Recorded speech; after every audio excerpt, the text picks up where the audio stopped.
are recording. Awesome. Then let's go straight away with latest results, Gitcoin Grants, Joe. Yeah, the results are impressive. We are ecstatic at the growth that we're seeing. Even toning down like some of the advertising, and that we're seeing that it's viral growth is really driving the charge. From the side of these new different attacks that are coming with the growth, a lot of that's coming from this motivation from the airdrops. And one of the things that we wanted to distinguish was like it feels strange, I guess, like the internal discussions on the team when somebody is out there with a bot spamming a bunch of low cost transactions. And there's a few different ways we're looking at it is like, one, if they're just putting transactions to everybody and they're low amounts, but they're doing a lot of them, it's really just more money in the pot. So by allowing an open API that gives people access to do airdrops to users, it's actually bringing more money. So that's not so much a problem, but it might be a problem for the airdroppers, and we might want to put something with the API saying these are not that great of people to drop to because they're just here for this. And maybe putting in even a threshold of the dollar amount, whether on the interface or the API for them to see would be a future thing to do. But then the concern also comes that we see there's some amount of users that we're not sure, like they're not coming up as like Sybil, obviously, because they're running off the same IP. But I've seen like 5 users in a row with the same super low spending habit, and they donate to the same like 8 grants. And all those 8 grants are grants that would be likely to give an airdrop. That somehow, in their messaging, you can look at them and be like, oh, yeah, this is one I would think might give an airdrop. And because it's like new accounts with new GitHubs behind them, and they happen all in a row and they all donate to that same 9, I feel that that is probably skewing our CLR results because that's multiple people uh, or multiple users behind it. And so that's one area where I think you guys should be cognizant is like both a bot giving to everybody and the difference of that to like a bunch of new users that we can't necessarily identify as Sybil because they're not using the same IP. They're smart enough to use a VPN or whatever it is. Uh, but they're definitely just here for the airdrops. And because of that, are skewing the CLR. It's okay if they're just here for the airdrops and giving people money, right?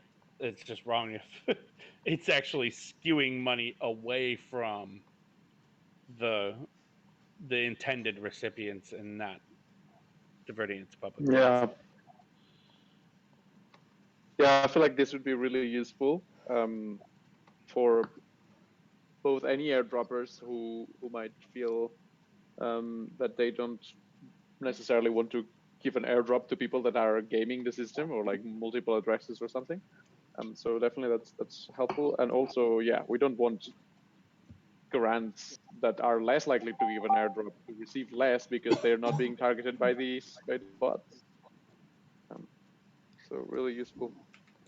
Joe, I have a question for you. So one thing that I noticed is that there's some bots, some attackers seem to be doing a complex strategy by donating to some amount of very legit grants and some amount of highly suspicious grants. I was and I was thinking, so that's the pattern, right? And I was thinking maybe they're trying to use different strategy to test out the Sybil score. So they would assume like if they donate to legit grant, their own Sybil score would like their own like some kind of score would like went up, and then they're less likely to be caught or something like that. And I was That was my guess. Yeah. I had the same thought when I'm looking through each one of these and the users at their Sybil score. There's definitely, you couldn't link their actions to a very direct, specific motivation outside of perhaps what they're doing is canvassing to see cause and effect responses to any action on a Sybil score. That's Right. definitely happening, yes. And also, I noticed there's other. So I also took a look at the matching fund of some of the airdrop. It wasn't, the optimality gap wasn't really that high, so they kind of roughly received 2x of their original contribution, which is like comparable for some other legit funds. And I was wondering, that could be another complex strategy they're using. And then I look at the pattern and realize some of the users donate large sum of money. So some user give like a few thousand worth of DAI to like one account, and that would significantly lower the COR, the quadratic funding match, the optimality of quadratic funding match. And yeah, it's they're using some really interesting strategy, and it looks like they're coordinating people instead of like just using bots. Yeah. Some of the behavior definitely seems like it's not bot driven. It's just coordinated behavior. And yeah, I think that's one of those we like to continue learning more. And if there's anything that's a hard red flag, where it's like this is really bad for like this particular round, feel free to like reach out to me directly to flag it. Joe at Gitcoin.co. Yeah. Yeah. And yeah, we're also trying to think about some like more specific measurements for this specific style of attack, because the attack is smart, but it's like smart, but it's not that smart. Like the pattern is still quite identifiable, and Right. like unlike a network term, some of the pattern is very obvious. Yeah. I think that pattern will be pretty obvious, and we'll have to figure out what the remediation steps are and how to update our terms of service to it. Right. One quick question: the like as we go through all these attacks, is there like a link that is the best link for like what are the categories and specific types of attacks, all that are documented, and then because one thing that I have to do operationally is make sure that I can link each of those to a terms of service and a remediation tool. So I did one of the documents yesterday, but I'm not sure how much we should share it this like publicly right now, because one thing that I worried about, like this is already happening, because as you can see, the attackers start to become more and more sophisticated, and it seems like it's almost as if like we're always one step behind them, like we're very reactional. They have a strategy, we have an analytical strategy against it. And because all the recording is public, they have access to that too. So they'll be like, oh, this is their strategy this time. Let's just come up with another one that we can fuck them on that. And yeah, I'm so yeah. I think this one specifically, I think we can definitely use some like reasonably understandable network science tool to understand it. But I'm like actually worried about next round of attack, which is even more sophisticated. You can't, because it's like misinformation, right? I'm a social computing researcher, so I study misinformation. It's like the bots can get more and more smart to a point where there's like real people trying to fuck you with really sophisticated intel, like if the incentive is high enough. So what you really want is to disincentivize that behavior by reducing the gain and making the collusion inefficient. So basically, if collusion costs more money than the CRT they win, they would just stop, because there's no interest, like there's no business model anymore. Right. Yeah, so I think that's kind of the ultimate goal, and I think also that's a goal of why we're doing this optimality gap research. But yeah, I agree. I think the most important step is to fix this round of with this round of attacker first, and then do other things to try to change the system as a whole. It seems like setting a minimum on the interface of minimum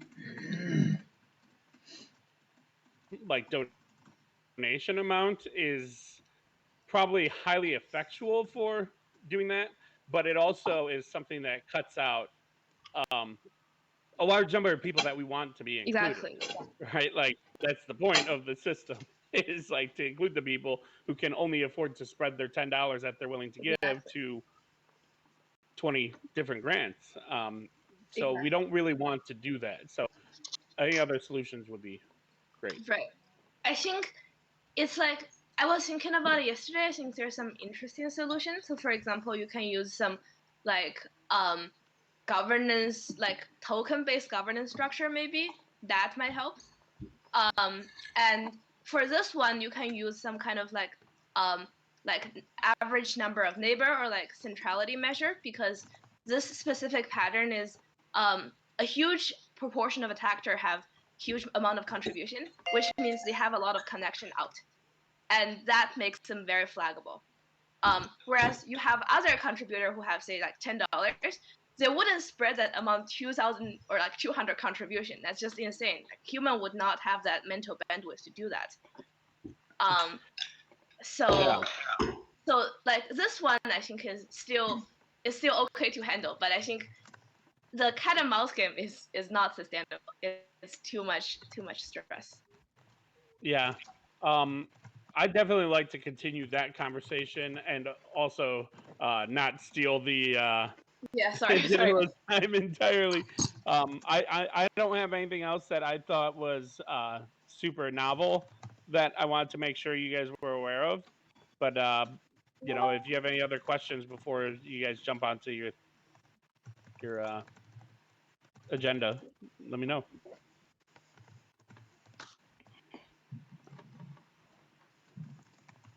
Anything else from anybody? No? Cool. Then, Joe, it would be just cool if we can drop messages in the channel in case we have a question and flag you, tag you, and then, yeah, get in. Yeah, I'm a little bit slow on Discord, but Yeah, usually at least once a day I'm in there. So feel free to just tag me in the Discord if it's emergency, you know, joe@gitcoin.co. All right. Awesome. Thanks a lot. All right. Thanks, guys. Thanks a lot. Appreciate the See you time. soon. Thanks for the update. Yeah, thanks. And now So we, guys, yeah. So we have two agenda topics for this working session. There was an agenda topic for testing the conjecture of octopus, but I see that he did a pre-hackathon. So yeah, we need to see if it's still pertinent. And the second one is to actually dive in because, I mean, Gitcoin is under attack. We have a round of data. I've included some new columns, like, for example, the CB score. So this could be used for doing further analytics. But anyway, I wish to ask you, which one should we go first? Actually, is Octopus here? Ah, yeah. I'm here. Yeah.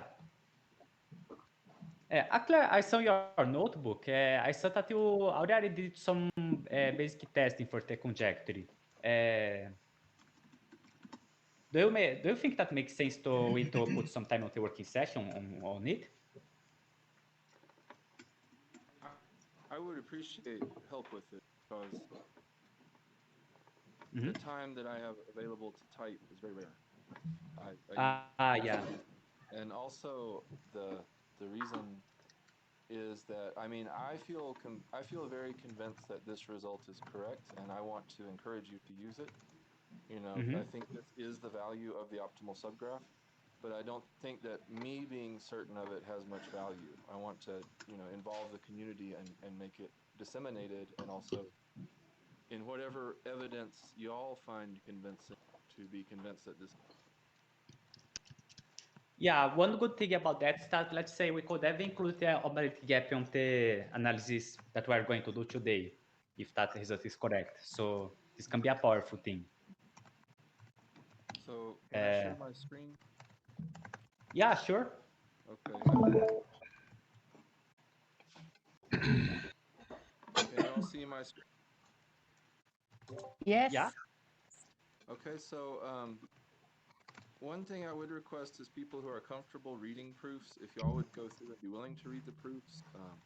I know there are places, like I think I swapped Z and Y here and in a couple of places, so I need to go through and rewrite that more carefully. In the areas where I work, you would never put something out this quickly. You would like let it ruminate and spend some time editing it. So I'm trying to match y'all's very fast pace, write down thoughts as but the big idea is that if you know how many users are in the bipartite graph and you know the budget that they have to give, then you can use this formula, x times x minus 1 times b over 2 to the x plus b, and that gives you the optimal value automatically without needing to do any other work. So this formula gives the value of the optimal subgraph. It's called a conjecture because it's 100% proven. It's like 95% proven. So because I am a mathematician, can y'all still hear me? Yeah. So because I'm a mathematician, I like to prove as much as I can. So I went through and wrote formal proofs, and basically I was examining different strategies. So the first strategy is if all users just split up the budget equally and then give it to a single grant. And that strategy achieves the value that I'm proposing as being the and then I have the proof, and I go through, and it's algebraic. And I don't want to, I don't think it's a good use of our time to get deep in the details at this. So then the other thing is that's true for any number of grants.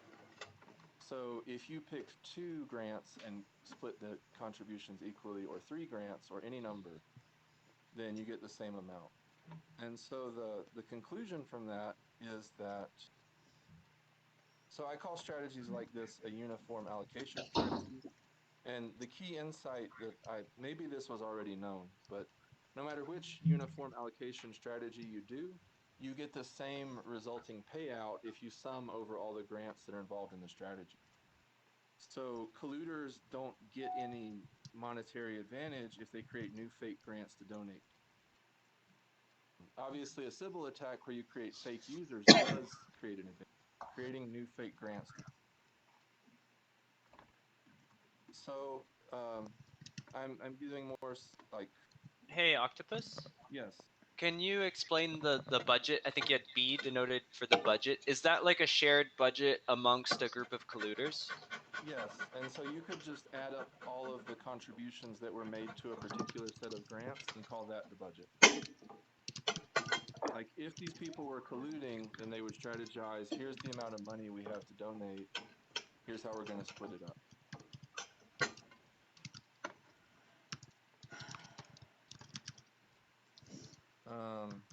So here I'm just explaining why there is a global maximum and okay, so there was a theorem that we went over in Tuesday's session that said that these uniform allocation strategies are either local maxes or local mins. But the theorem couldn't tell us which type it was. The theorem just said it's either a local max or a local min. So I decided to stop being a wimp, and I bit the bullet, and I proved that it's actually a local max. And the strategy is, you see what happens if you bump it just a little bit. And if you bump it just a little bit, you get a worse result. And so that's why it's a local max. But that got a little bit technical. And so then that's for the one grant uniform allocation strategy. I would like to prove that any uniform allocation strategy is a local maximum, but to be honest, that's probably not anything that's needed for this project. And also I want to say that, so the important reason I think this is important is if this is true, then you no longer have to do computation to determine the value of the optimal subgraph. You can just plug in the values of x and b. And the second remove the dog. What's that?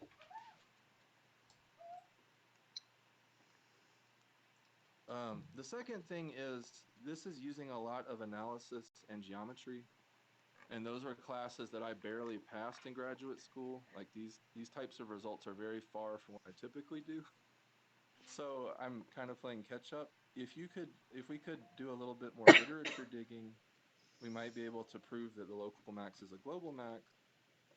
Or if we could get other mathematicians who do this kind of thing more often, they might find these results easily. So this is what I would like to ask for help with. I mean, I'd like to ask for help with all of it. I found a Python library called PyManOpt, which stands for Python Manifold Optimization. And the constraint that the total budget be equal to B, you have to make a change of variable, which I went over in the last presentation, and I could try to explain again. But basically, if you make the change of variable, then what your constraint turns out to be is it's like the function that you're working with is like a sphere, a higher dimensional version of a sphere. And that's called a smooth manifold. So there's a program that does optimization over smooth manifold. And to make this useful, I wrote a short function that would take how many users and the budget and then return what I think the optimum value is based on this formula. And then I'm comparing that to the result that the Python manifold optimization program gives. And this looks horrible, but it's really it's not that bad. It's like a 3-step process. And the one trap is this is built to minimize things. So to maximize things, like I'm trying to maximize this function instead of minimize it, I have to multiply by -1, and then remember to multiply by again. But it converges very quickly, and it says, okay, here is a allocation that gives the optimum value. Can y'all still hear me? Yes. And the reason we're getting negatives is because in the constraints we're squaring, so it could find the negative square root and positive. But obviously in real life that would be a positive value. And so the optimal value found by the solver in this simple case agreed with the optimal value found the conjectured formula.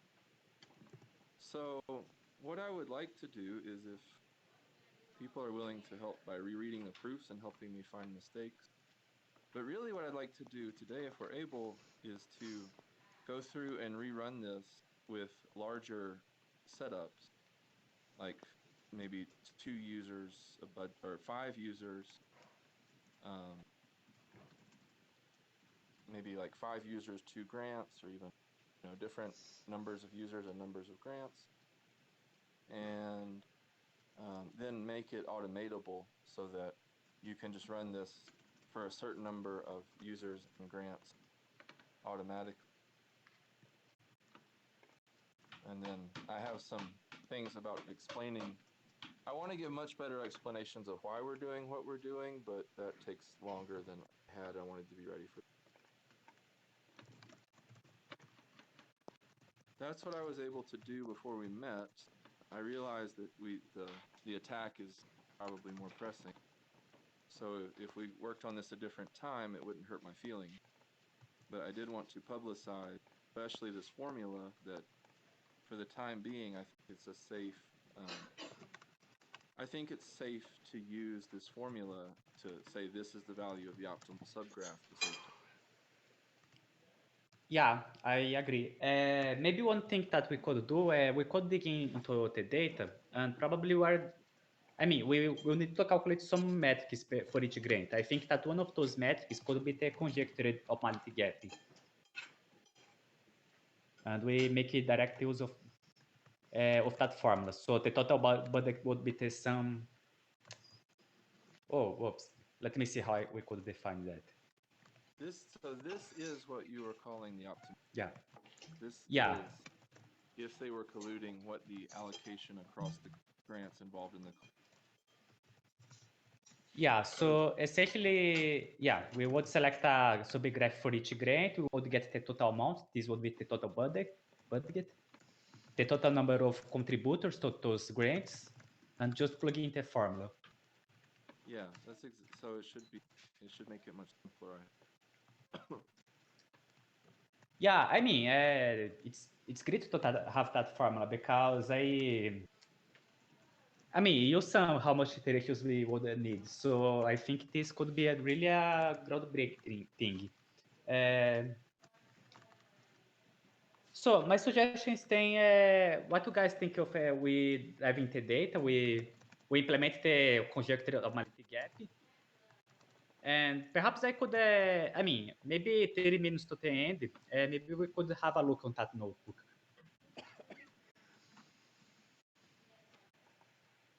Sounds great. Yeah, great. So I'll share my screen here. On the agenda for today, I have laid out a basic plan. I just need to do a hack here for share my screen because Discord has some problems with Linux. So there is a program called Mon2Cam that, let's say, it picks your monitor and then and it shares your monitor as if it were a webcam. So let me see if working. By the way, this is a great hack if you guys use Linux. So are you guys all seeing here my webcam screen? Yes, we can see it. Yeah, is it okay? Because for me, for example, appears a mirrored. So it's not mirrored, however, a bit small, but I guess not sure if we can do anything about it. I think it looks pretty good. So Danilo, this lets you have two monitors and share one of them? yeah, it's a hack. Maybe there is a thing that I could do that would get better. The font looks good and clear and crisp on my end, but I don't know if that's just for me or. Yeah, I think there is another hack that I could do here, which is simply change the resolution here. It's because my monitor is ultra wide, and Discord doesn't like ultra wide. What was the program called? Mon2Cam. Mon2Cam. Awesome.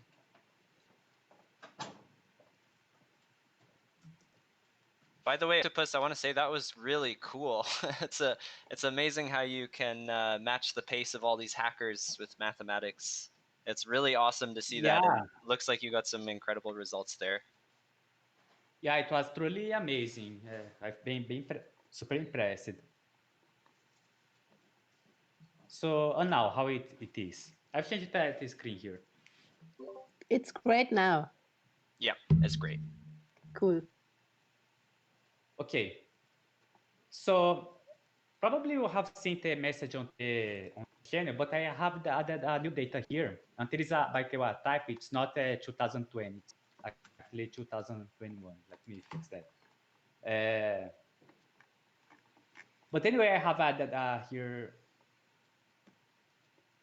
Oops, is this one? I have added a new file here that corresponds to the contributions for round 9.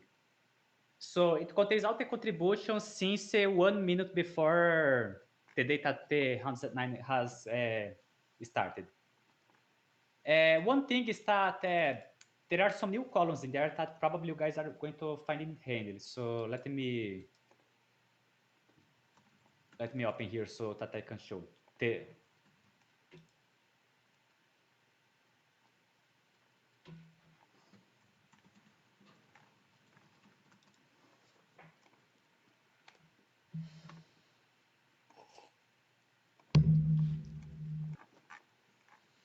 So one thing that Joey was talking a lot was about that CPU score here. So now we have that column here. And this CPU score is it's a certain criteria that Gitcoin uses for ranking any transactions in their network. I don't know quite the specifics. I think it's somewhat related to the trust bonus, but I'm not sure. But anyway, the idea is that the highest the score, the more confident Gitcoin is that it's not a fake user. I wouldn't take that as a source of truth, but let's say this could be a proxy measure that we could use for some sense checking. Another field that I have added here is the success field. That means that the transaction has occurred with success. So we may need to filter the false or not. But anyway, it can be also an interesting field to look into if we need it. And there is also the created on. I don't know if it had before, but anyway, this also could be an interesting thing.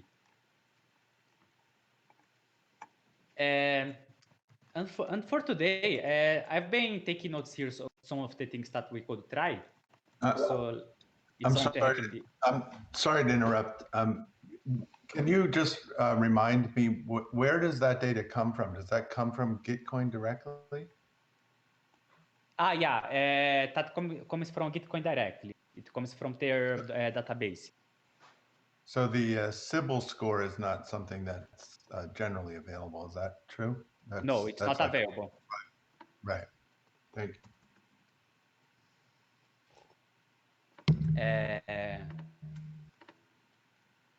Okay. So I put here some suggestions here of what we could do step by step, and I took some notes here of what Joey has said. But anyway, idea that I had is essentially, first we are interested in three situations. And it's important to know how the system behaves on those three situations, because let's say it could well be that even though there are attacks on Gitcoin, it could be that, let's say, it's not being a problem to the matching after all. So some of the steps that I propose. First one is that, let's say, we must be able to visualize the current data. We must be able to create a network graph of all the grants and contributors, like those interactive plots in hollow views where we see each grant. And it would be interesting to see, let's say, the CB score of the grant. So we could take the average, we could see the distribution. There are some variants on how we could define score per grant, because the CB score is per contribution, it's not per grant. Another thing is the conjunctive optimality gap. And the third metric that I actually put here, which I mean, it's not exactly a success metric, but the percentage of captured funding. The point is that Gitcoin, I mean, if you take the match across all grants, each grant can capture a given percentage of the overall matching. So in a certain sense, we are interested in, let's say, normalizing the match per grant. It's interesting that success metric, because suppose that I have attack vector. How much percentage of the captured funding I'm going to get on the current implementation? How much I'm going to get of that percentage if Gitcoin didn't have that pairwise term? And what percentage I would have if we, for example, if filter all the contributions that have a low CB score? So having that, let's say, that success metric allows us to have a more invariant view in the sense that, let's say, are the mechanisms in place making things better or worse? So this would give us a view on top of that. Because the optimality gap calculates, let's say, the efficiency of the community of the grant, but it's not exactly a success metric in the sense that you want to capture as much funding as possible. So it's like, so there is also a second step that I put here that maybe we could try to identify or inject attack vector. And actually, most probably I'm going to need to brainstorm with you, because the first idea was to inject simply a many-to-one attack vector, but perhaps we could take an idea of attack vector when we visualize the data. Or perhaps we could try to introduce, for example, attack vector that resembles what Joy has described about, let's say, having 8 grants. So we still need to think about that. But anyway, given a success metric and attack vector, we want to know how it performs on each scenario. So this is sort of the plan. To be frank, I wrote two things, I think, 20 or 30 minutes before starting the working session. So, I mean, open to ideas. Does it feel good for you guys?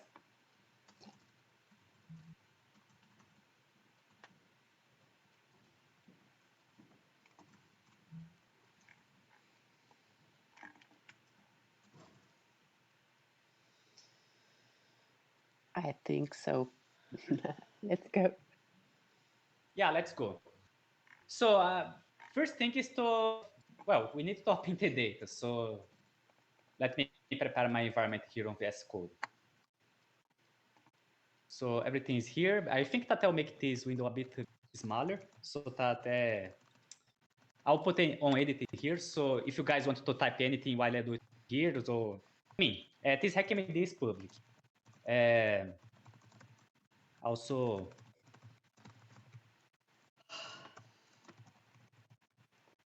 so let's create a notebook here. Let me see. I think that I will simply copy the attack vector EB test1. So let's name it round 9 attack analysis. Let's give it that name. And I'll open that. And the first thing that I'm going to do is that I want to open that directly here, the round 9 contributions. And after I open it, there are several snippets that we have wrote on the past sessions that we could probably recycle, like, for example, the hollow views visualization.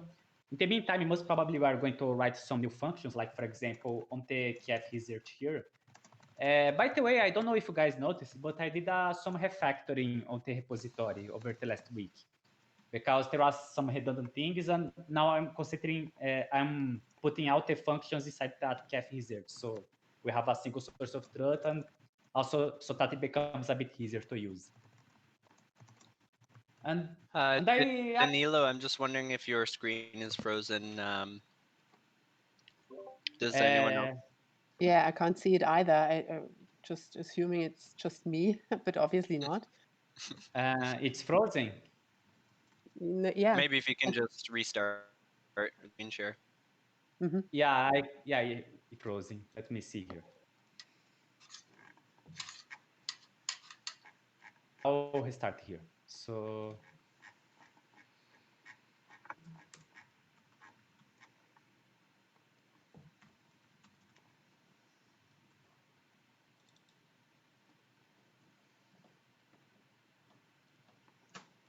okay, I think it is working now. Yep. Oh, I'll leave the terminal here closed so that if give problems again. So if you guys notice that the screen froze, let me know. Okay, now it's fine. Yeah. And about that KF research thing, actually one of the things that I thought for the previous work session, if we did had topic, was to actually create a PyPy package for that. So that people could install, let's say, that model and import the functions easily. But probably we could leave that for another working session. So let me try to open that notebook here. Sometimes it's a bit slow.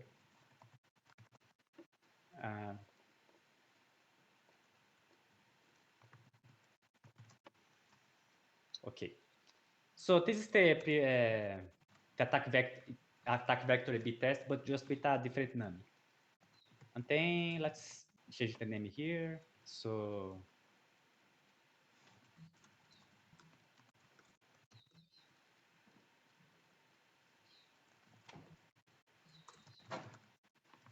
and first thing is to load the data. So on that notebook here, there is a block here where we load, and we're loading from the pick path. But I think that we could sort of short circuit that because we are sort of on the emergency. So let's do another thing. So path here is equal to data. Let me pick that name here.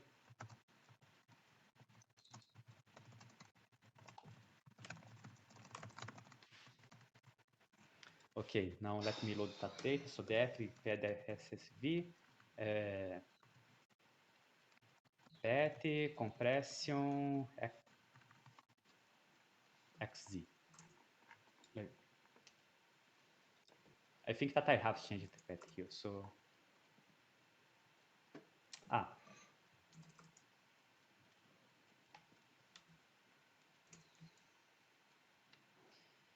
yeah, it worked. So let me see that everything is all right. Yeah, that's it. We have the data here.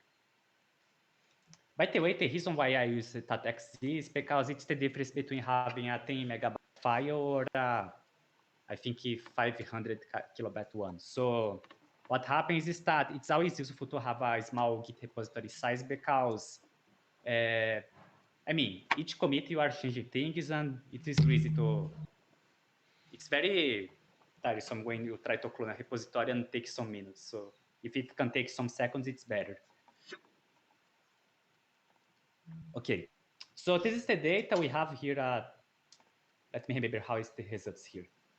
Essentially, we need the contributions here of the,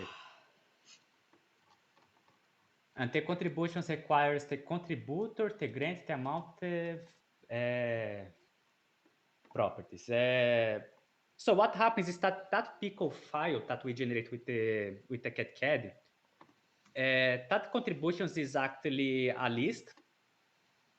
Actually, it's a list of a list because I mean you have a list for where we have one element for each time step, and that element is another list, a list of contributions, and that element of this inner list is actually a dictionary, which have the contributor, the grant, the amount, and the amount keys. So essentially, we need to recreate that so that we can use our function. So let me. I'm going to reverse engineer that. So I'll call that contrib result, and it should be a list of dict of contribution. This is a type hint. It's just to describe things. And contribution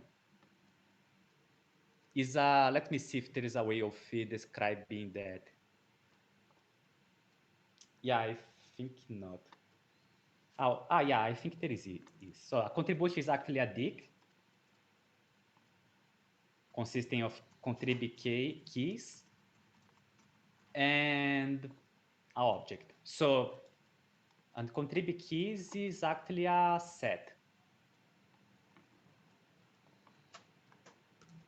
This is sort of pseudocode. This is not actually exact code. I'm just taking note of that so that I don't lose time.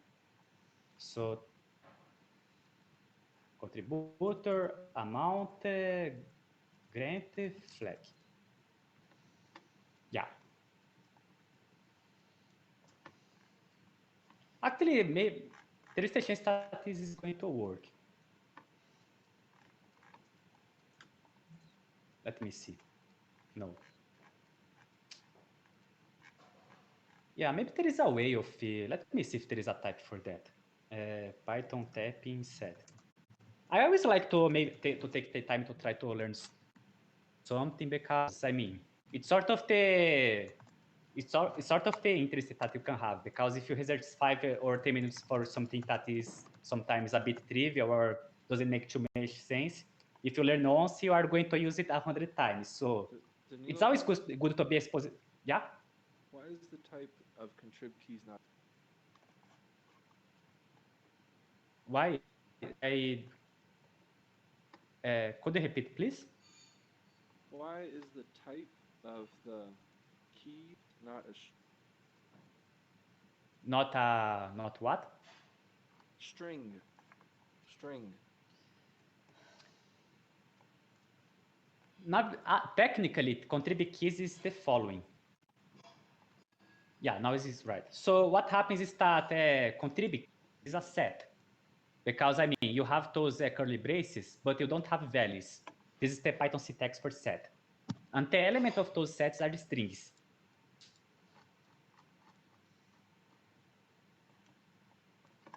Did it make sense? Not sure if your screen is frozen again. I can't see your screen at the moment. Okay.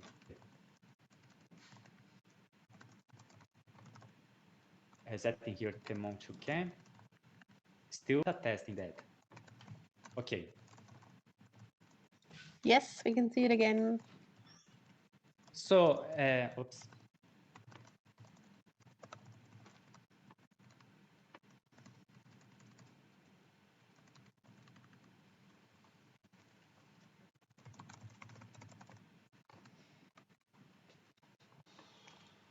Yeah, so the contrib keys is a set of strings.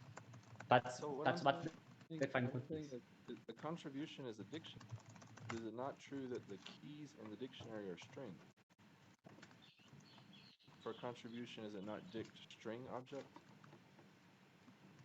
That's my question. I'm not confident that I'm correct. Okay. I'm just asking. So just to be clear, what I'm doing here, I'm just sort of describing the structure of the result of contributions, just so that I can, let's say, short circuit, so that I don't need to run the cadCAD simulation. So this is really, let's say, this is really pseudocodes just to, when I type the code here above, I have a reference.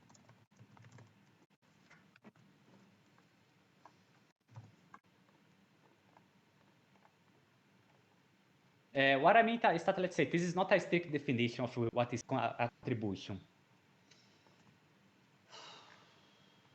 Okay. It's really, let's say, this is really hacker thing. And actually, I'm going to comment that because maybe it's easy to have a time syncing here. But anyway, what happens is that, let's say, I want to transform the F into something that looks like that contrib result here. In the sense that, let's say, contrib result,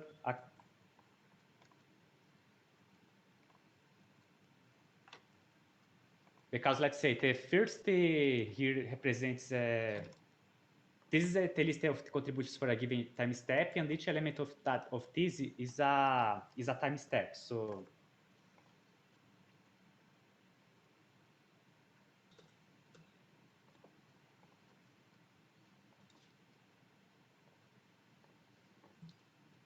let me see how I could do that. First thing is that I don't think that we need have that for each time step. I think that we could simply get the last time step, because I think that we can simply get the final state of the data. Because yeah, I think it is fine. In that case, what we would need is to just have a list with one element. So let's say the reverse engineered results is equal to a list, which just one element. And that list of contributions must contain several elements that has this signature here. So let me see how I would work. Maybe one thing that would be useful would be to do a maps, because I mean, those are the keys that we must have, and the keys that we have on the F are those ones. So we have the contributor, we have the grant, we have the amount, we have the flag. I think maybe it's pretty straightforward. Let me see the list.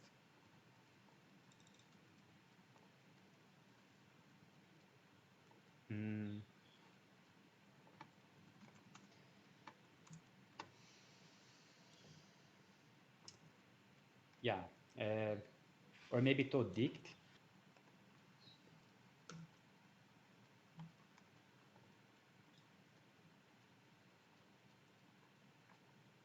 Yeah, I think it's sort of that actually. I just need to get the values of that dict. So let me see here.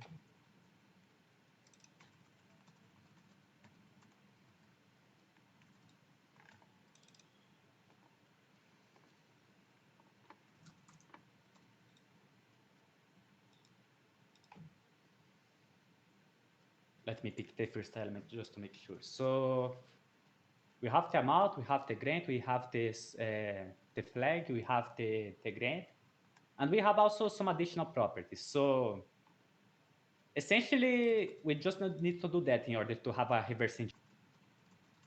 So here essentially we have the contrib result, but just for the last step, for the last time step of the data. So it's really a quick way of, let's say, being able to reuse the things that we've wrote before. So I guess I can delete that.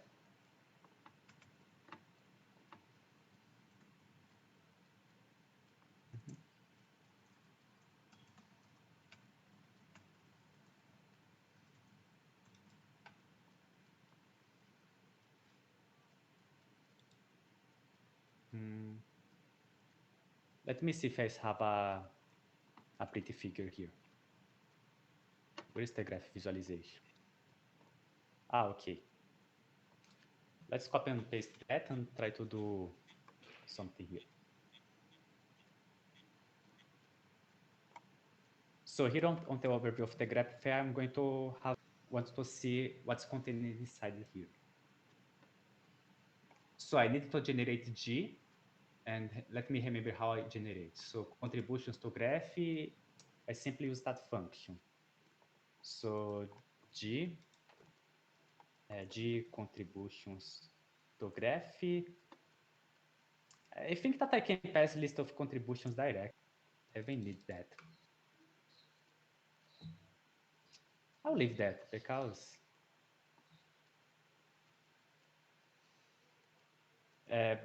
it may happen that we may be interested in also seeing how the state after, let's say, get just a partial subset of the contribution. So I'll leave it as it. So I need to import the contributions to graph. Where do I do that?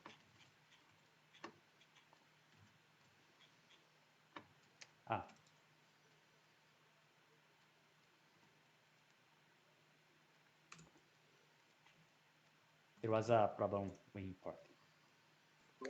For some reason, I again lost your screen sharing. Yeah, it seems that the mount to come is not very stable. So I'm restarting here again.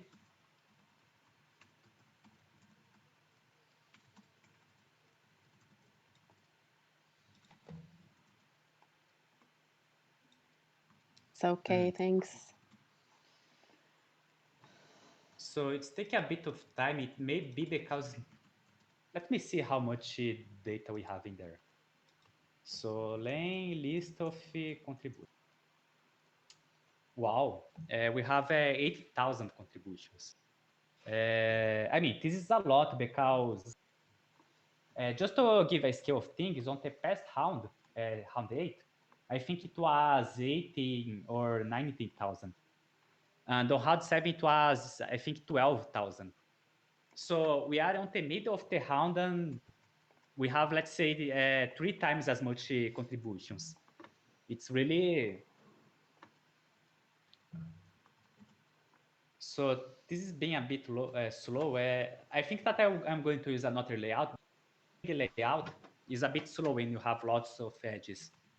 Because the spring layout is essentially is a first...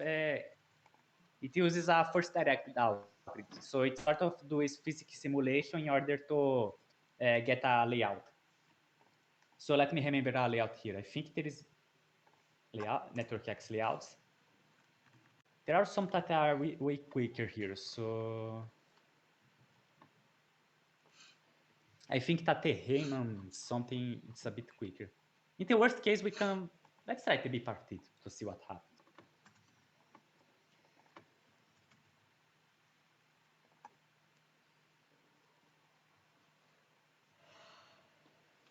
Still slow. Oh, we get the error. So network X layout is a rain. Didn't output.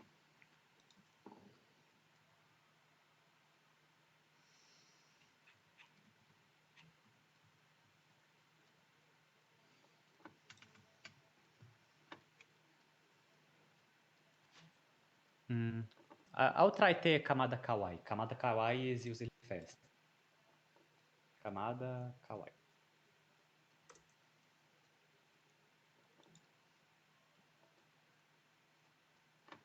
Oops.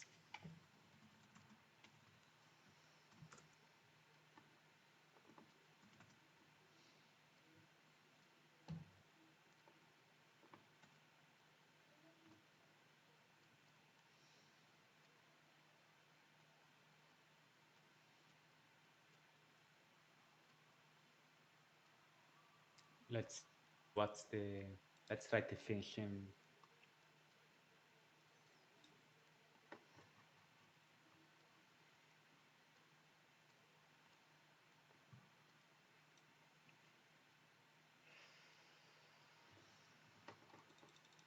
Yeah, it's taking too long with that. Maybe I'll select just the first 1,000 contributions. Okay, so this is just the 1,000 contributions. It's not the 80,000 ones. And 8,000 is a lot. So it took you 1 second. Let's see if we go to 5,000. Let's see if it's going to take 1, 2 seconds or maybe 10 seconds. Because if it takes too long, we may have to adopt another strategy for visualizing. Yeah, most probably we're not going to be able to see all the nodes at the same time.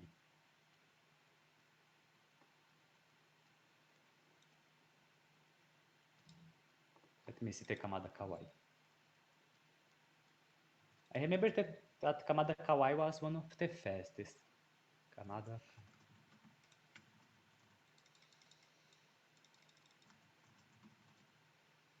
So let's see if with 1,000.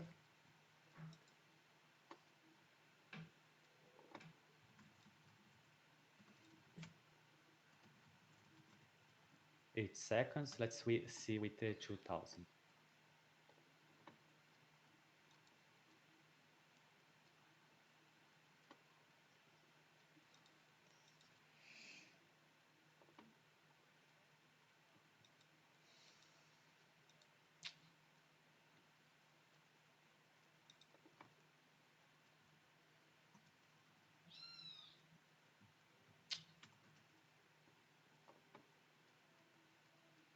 Yeah, I guess I'll stick with the Freshman Hangout count. But anyway, given that this is a bit slow, it may be worth to have some descriptive statistics about the data, because I mean, we didn't give a look inside it yet. So first thing, what's the distribution of the amounts? So def histogram df dot amount.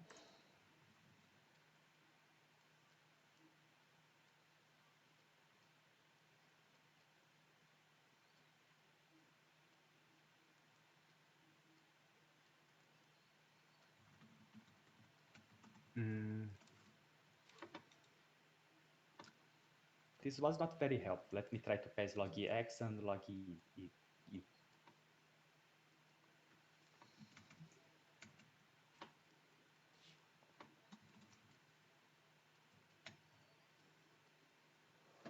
At the same time, maybe yeah, it's still not helpful. I think that the problem is that I must query amounts that are above 0. So let me see if that helps. Because if I take the log of 0, the plot histogram doesn't work. Yeah, still not. Maybe the problem is on log. Let me try just to pass on the amount.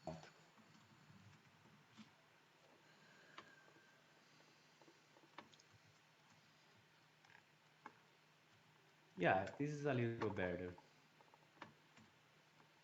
So let me see.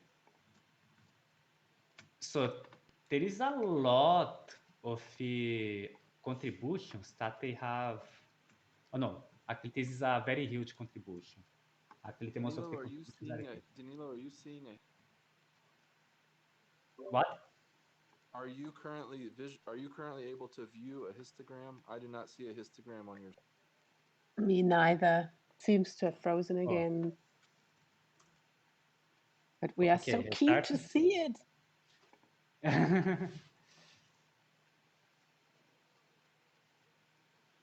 Okay, this is the histogram. Oh, yes. But I want the log of that, so let me pass log.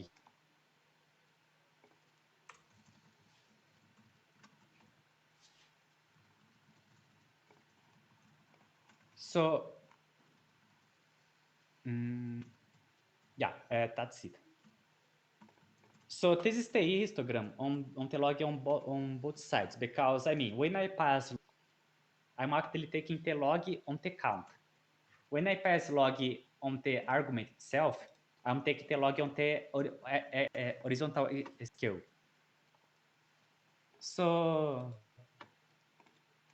actually, it sort of feels like a skewed normal. Let me try to have less beans here. Oops. Yeah, it feels like feels a lot like a skewed normal.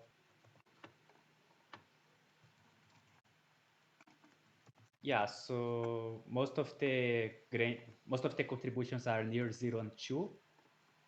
To give it 0, I think the log must be 1, and 2 would be that.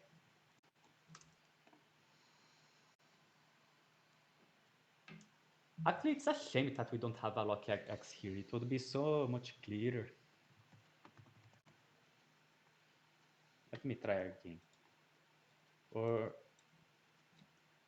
better, let me see here. Plotly, histogram, log x.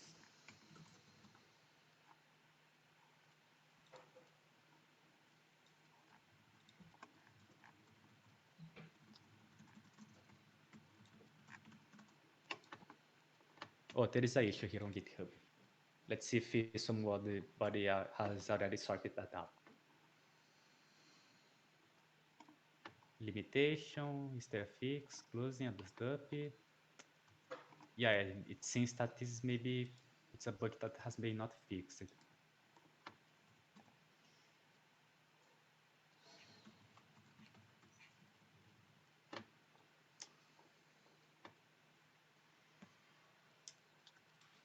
Yeah, it's a shame. What I am doing to do is the following. I'll get the and then I will show here below what the log.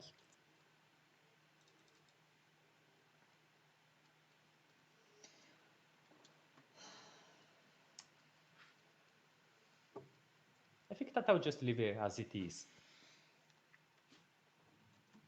And also take NB is equal to n. Anyway, this is one way of seeing, but another way of seeing is grouping by grant and see what's the result. So we would do that as follows. We would call figdef. Actually, it's the following. S equals df group by grants dot amount dot sum. S histogram S figdef. Figdef equals S dot reset index. And let's see what we have here. Oops.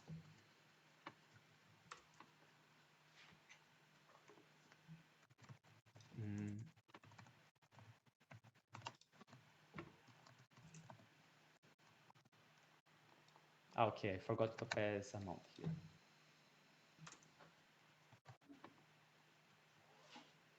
Yeah, we are going to need to log again.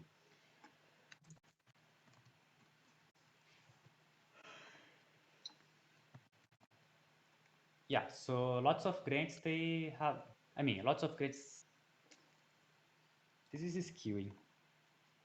Let me pass log here again. Have a log x. I'll see you guys later. See you, Mama. Yeah, so Say most of the hello. grants are between 0.5 and 2.5.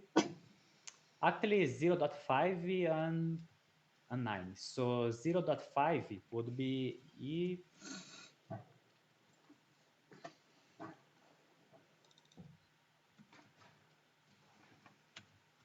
Yeah, so essentially all the growth of the grants are between that and also that. 1 and 13,000. Okay.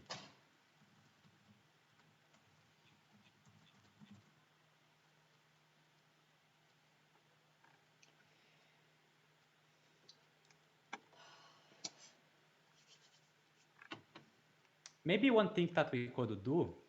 Danilo, I have a request if you're open. I have a request Yeah. if you're open. Could Go we on. see a scatter plot of contribution amount versus Sybil score? To see Yeah, if that was exactly what I would propose now. So let's do that. Contribution amount versus CB score, right? So PX, scatter, DF, X amount, e CBU score. Let's see what we have.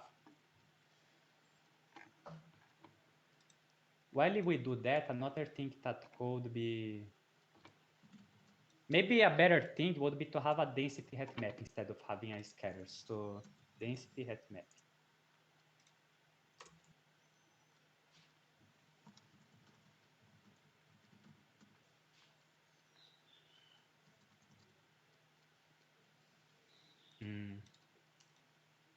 So what happened is that we have a contributions that are skewed. So let's take the log.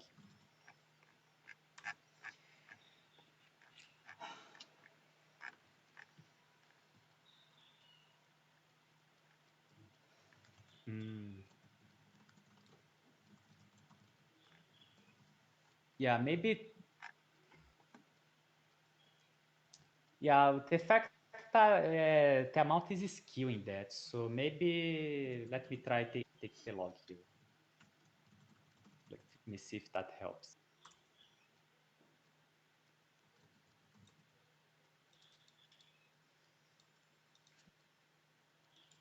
So it feels like your screen is frozen again. I can't see any changes anymore.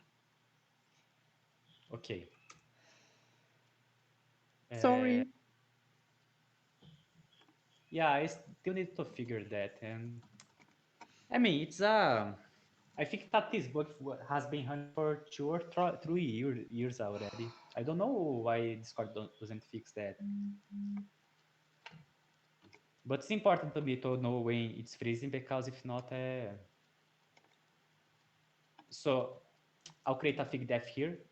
This is in general a good practice when you are doing any visualization with Plotly, because the more consistent you can be, the less headache you can have. So let us see now. So I filtered out amounts above 0. We are going to see the density heat map. Okay, that's it. So what we see here, Octopus, is that on a logarithmic scale in regards to the amount, there is no correlation. It looks like there's a tightly clustered, very hot spot. It radiates outward like circular. Yeah, so it's around the amount. It's around the amount. Let me see here.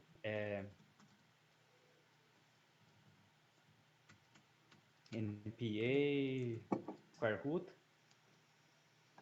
So the cluster is around the contribution amount being equal to $2, and it has CB score being equal to 1. So let's have a close look here. What it says that essentially is that there is no correlation. I see. Heat radiates equally in all directions. Yeah, because in order for you to have correlation, the heat must radiate on diagonals, either upwards or downwards. And in this case, it's radiating above, let's say, it's to the EX and the XX almost sort of equally. I mean, we could do a formal test, but given that figure, I'm almost sure that it's not going to give anything. But I think that we could try to aggregate over the grants. So let's say we could get, for example, the mean CB score for each grant, and maybe the sum of the amount or mean of the amount. We could try that and see what we have. So, and to be frank, I don't expect that to have a correlation, because I mean there are so much contributions. So what I'm going to do here is I'm going to group by grant, And let me see the operations. I want the CB score. Let's take simply the mean for now. And let's see what we have. That's interesting because here we have a correlation. What this says is that it's a negative correlation. So the higher the mean contribution amount, the lower the CB score. I think this is sort of counterintuitive, really. This goes against what Joey has said. True, because he said he is seeing a pattern that they have a huge amount of very tiny contributions, right? Yeah, because Joey had the expectation that higher contributions would have higher CB scores. Does a higher civil, so I saw that civil score was both positive and negative, right? Yeah. What does the sign? Can I interrupt? Yeah. I think for this specific round of attack, what's actually happening is like large amount of contribution attack. So if you're asking for actually like feedback on the piece, I'm gonna need to dive wait, in. never mind. Like, So does higher CBO score means like more suspicious or less suspicious? What I've drawn in the diagrams. So I think that's a good question actually. But from what I remember, higher CB scores are less suspicion, and negative values is more suspicion. Right. So. But I can be wrong. So treat it as 80% probability. I think what we need to do right. is but tell people there is no one answer. I think intuitively you are right. I've been looking at some raw data. What we need is standards and interoperability. But I think the problem is like this time higher contribution. Then you can say like of all of that space that's available, the TEC is looking at like this. If I give 2,200 contributions this part of that to massive a large landscape. number of random accounts, so it's not saying in one this day, is right it doesn't make that is sense. wrong. Like a human it's just cannot saying make there's so many a small massive area to decisions explore, and here's where we're in like an hour, for example. sort of thing. Yeah. Okay, that's helpful. Just to be clear here, this is the mean for the amount. Yeah. I mean, this is the mean contribution amount per grant versus the mean CB score per grant. But another thing that we could do is the sum of the modularity, interoperability. By the way, I just thought of another thing that here's where we actually there are two options that can be interesting. What if you compare for the sum of the contributions, but also for the standard deviation of the contribution? This could be interesting. Let me see how I could do that. Maybe egg mean sum and I think we can point to their work without saying like that is the core of it. I never used that egg too much. Let me see how still took that. With their like nested multi-dimensional lens on governing the importance of having multiple. So let me see how I could access it would be amount. Because when I do aggregate, it was a second level here of columns, and I don't quite remember how to access it. Oh, it's easier than I thought. So let's go back here. So this other people are making those lists. We can just so point on to E them, we would compare the FigDF. I think it's like we can point to all of these different groups aggregating and be like, hey, this is a different slice. This is a different slice. This is a different slice.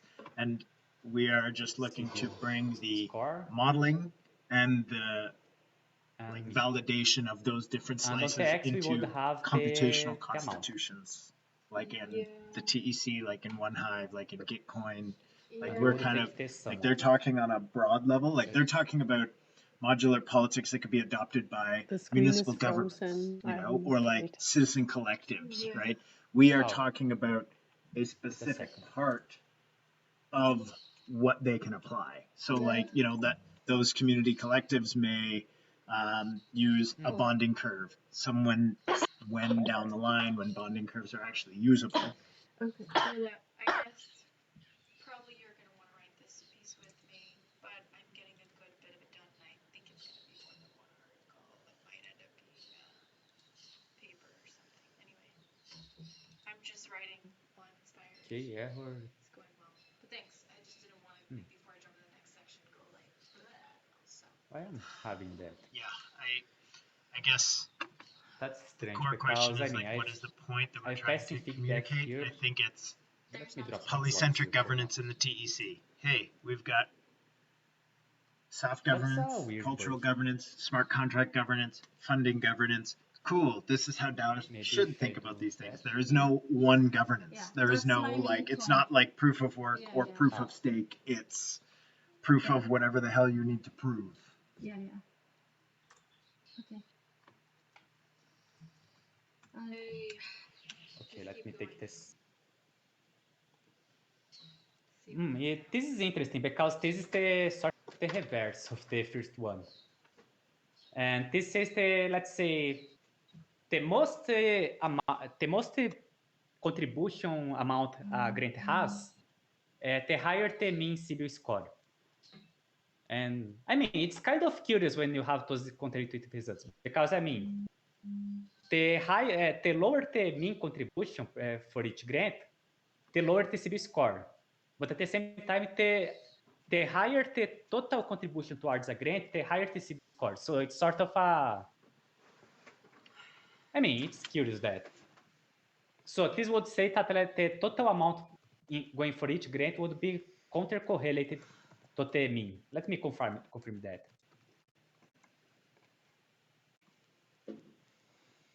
Danilo, are we at the moment talking about the CBIL score of the grant or of all the contributions?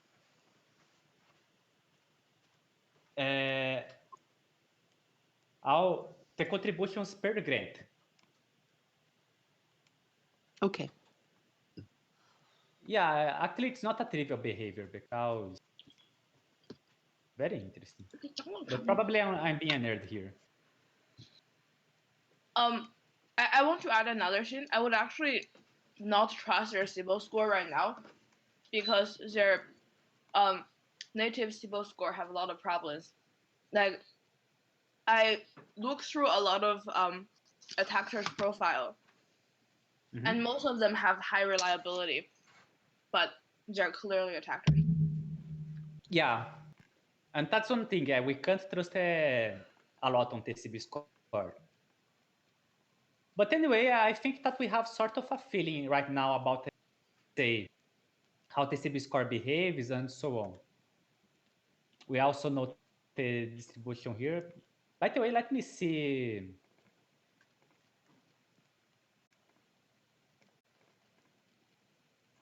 Let me see the distribution of the CB score. I didn't look at that actually. So here would pass the F, CBIL score.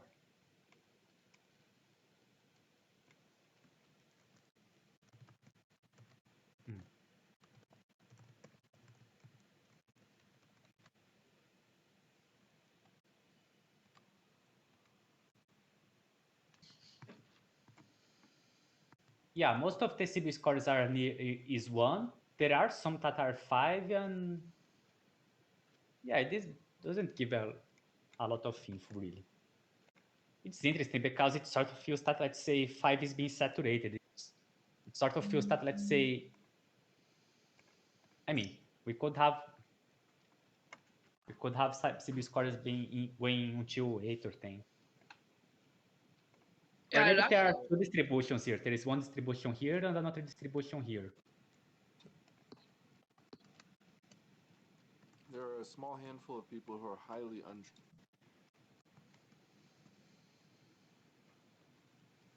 unsure. What did you say, Octopus?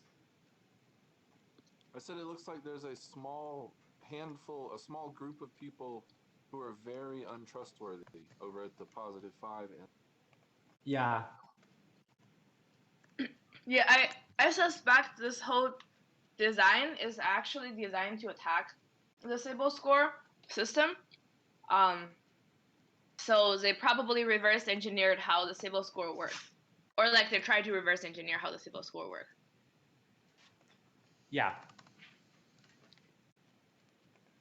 Anyway, yeah, go on. No, that's it. I just want to say that. Yeah.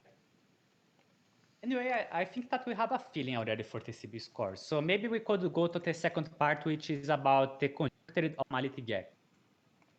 So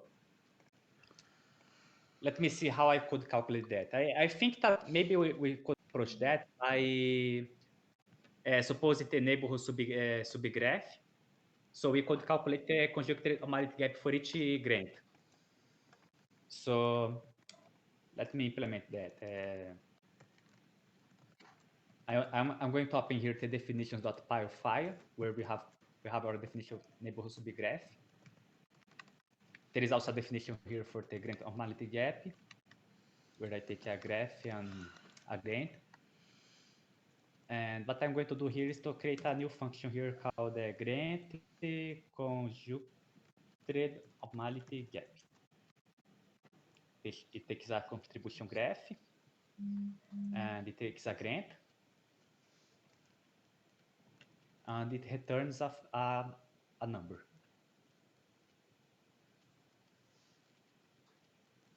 And what was the equation again? I think it's here.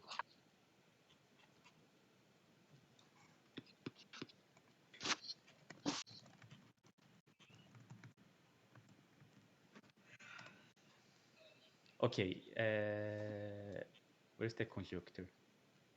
Okay, this is it. So the denominator is equal x is users.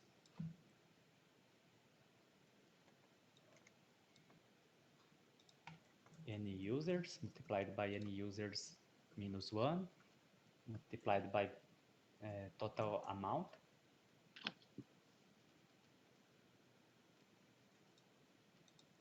Actually, the budget.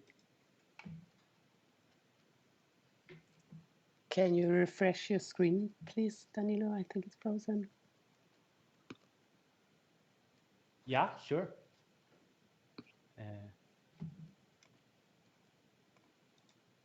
Good again.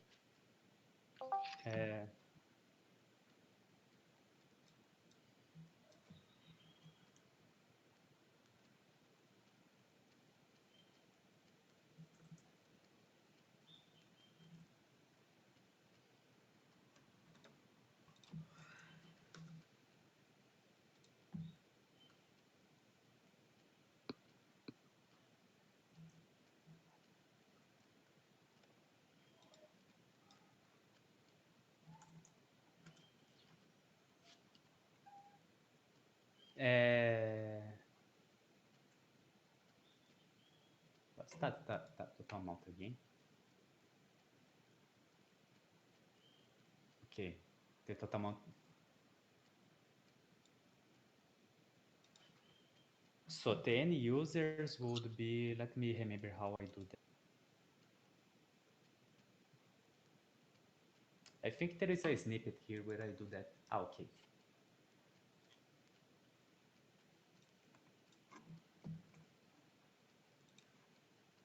Just take copy and paste another. Maybe actually I think that I would define a simpler function here.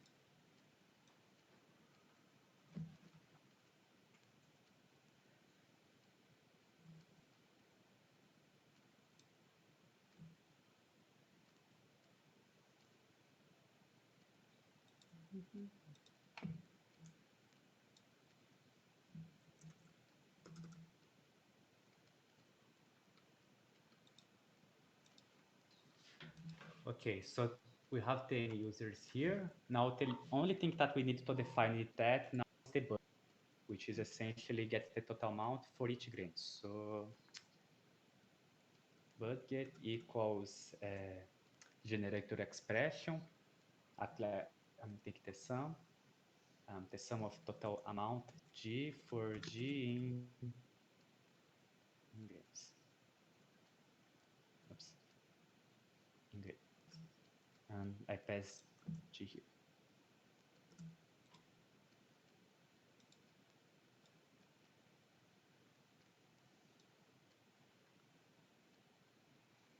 I think that's it.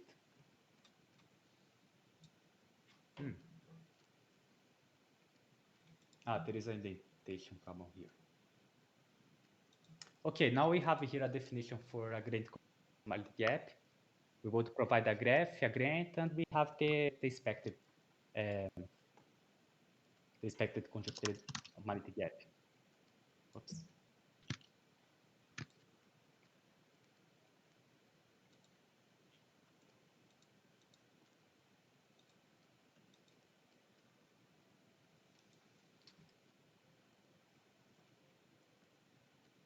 Actually, I think that I could even go further here.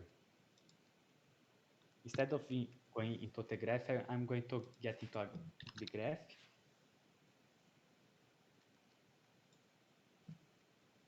So the graph. And the subgraph is the neighbors subgraph of G and grant. Yeah, I think that's right. So in order to implement that, I need now to import that function here. Let me go here below. Actually, I'm going to do that at the top because I think it's better to do it at the bottom. So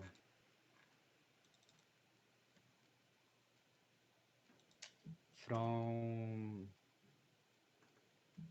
research.definitions import that. Yeah. Now I need to transform that graph. Okay. That's G, and here I'm going to put the, what's the object here?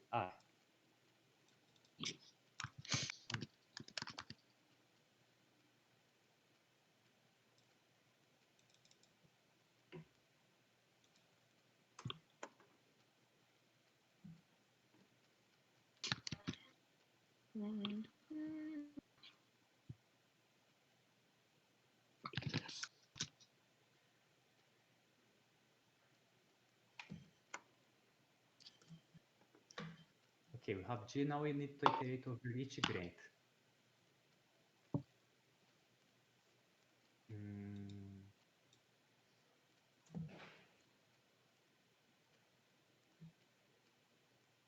What's the best way of getting the set of values?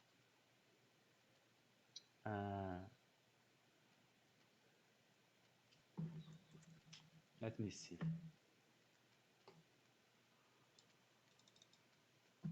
Maybe a set comprehension. Any as well. N for n in G.nodes.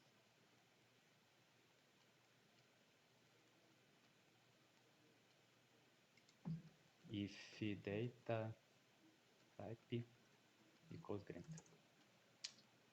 Yeah, that's it. Now I need to do an iterator here. So I will do this dict comprehension, grant, opmality, and then grant conjuncted opmality gap, and then I pass as an argument grant and grant for grant in grants. Let's see what we got. We have Danilo, screen is frozen.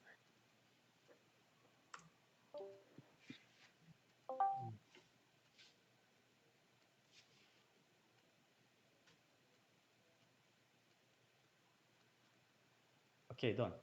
Thank you. Are you seeing? By the way, I just noticed that Yeah. this is not the optimal gap. This is the optimal match, actually.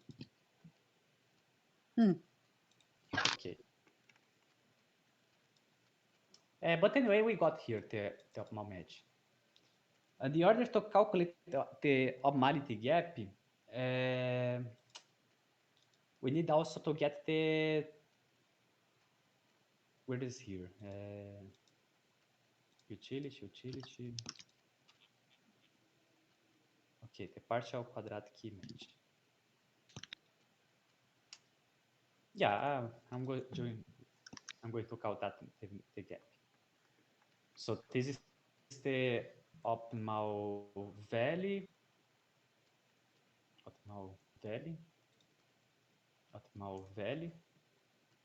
This is the what Octopus gave to us. And then I also need to calculate the hue.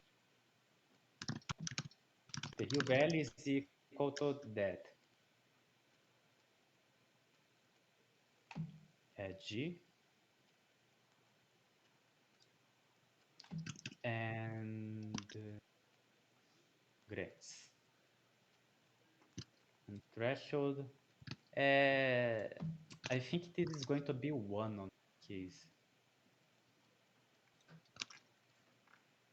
And the optimality gap is going to be the hue value divided by the optimal value, 1 minus that.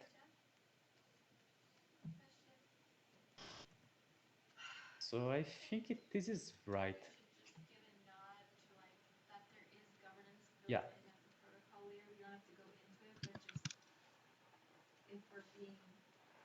Yeah, I think this is right.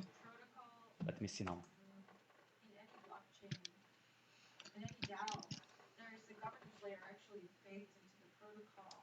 Take a bit long. Maybe we could do a TKDM here. So I think there's a diagram about second order cybernetic systems in the TEC. Like it's like there's protocol governance input, governance output, and then there's community governance on top of that. So we're actually talking about like nested layers of governance. We have protocol governance, we have social governance, we have smart contract governance. Put a progress bar here just to see how slow it's going. Currently my kernel has crashed here.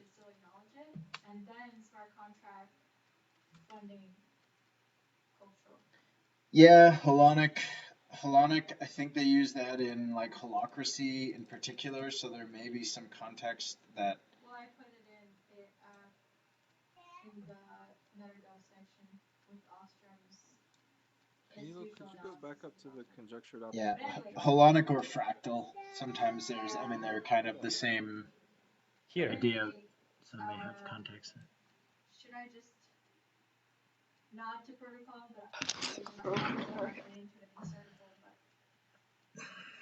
I mean, you can say when most people talk about blockchain governance, they're talking about this.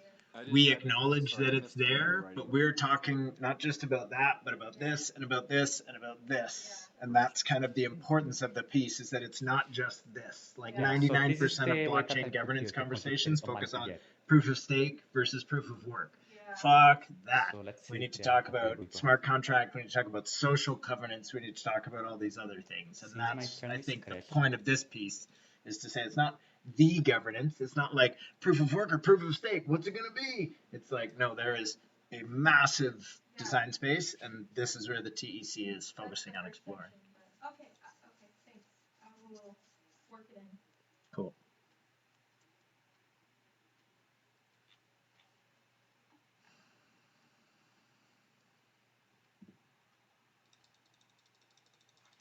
I don't know if this is the current. I don't know if this is the current issue, but one logically point out is that if you have one contributor, yeah, it's fine. There won't be a divide by 0. It'll just be 0 and then.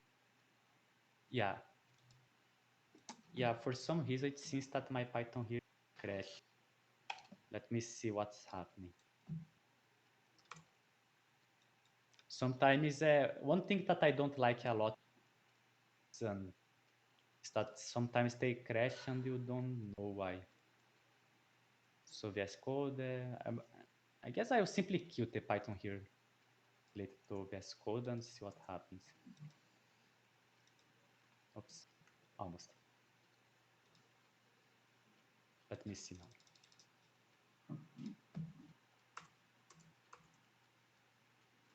What is happening?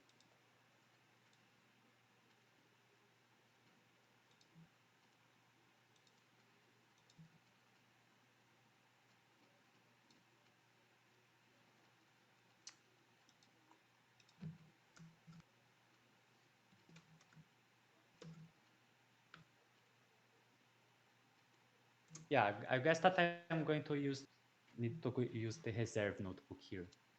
For some reason, my VS Code is not want to instantiate another kernel here. Actually, it doesn't even want to save. I'll give another try here.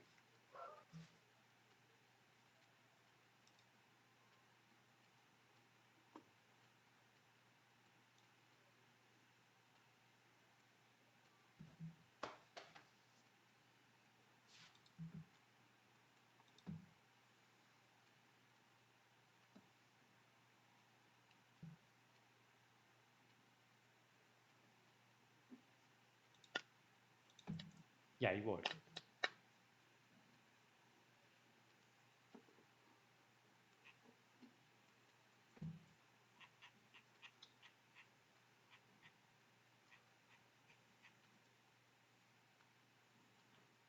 Okay, now let's get back to multi-gap. Ah, it's being fast. Cool, but your screen is frozen. Yeah. Where is my terminal? Ah, found. Okay, I got a. I think that when you're getting close to good results, the computational monsters come out and try to slow you down. Always. Yeah.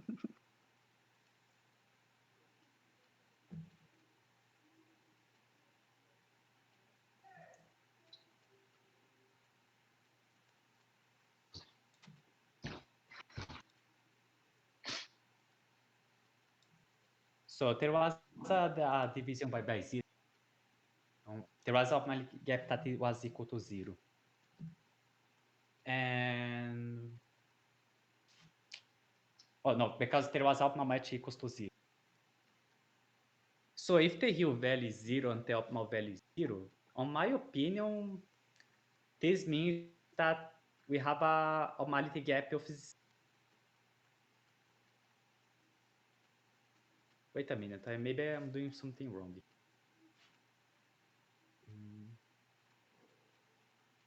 I'm not sure about your parentheses placement line 76. I don't know what the precedence is with the equal divides. The precedence, I didn't.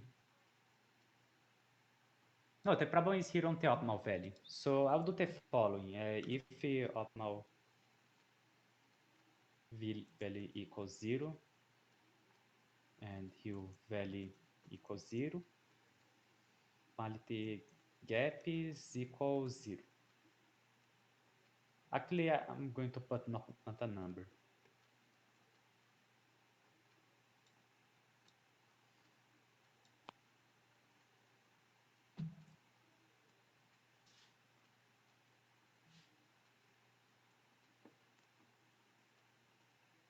Yeah, I'll define it in that way. So let's go.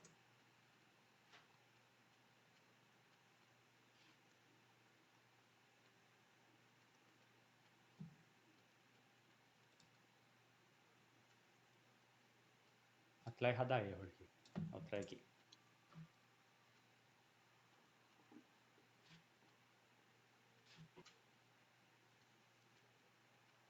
While that, another thing that I want to define is stat success metric.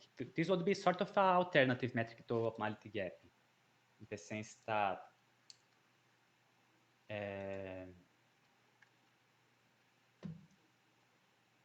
say DEF, grant, funding, funding share.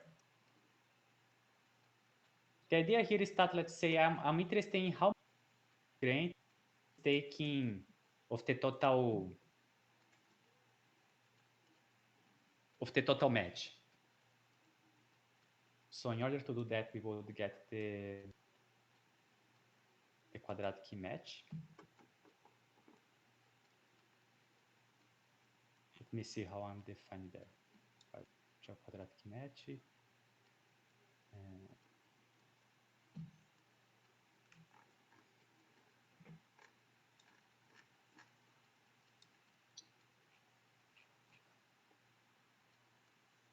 Yeah, I want to get the total quadratic match and the partial quadratic match. So yeah, it's going to be simple.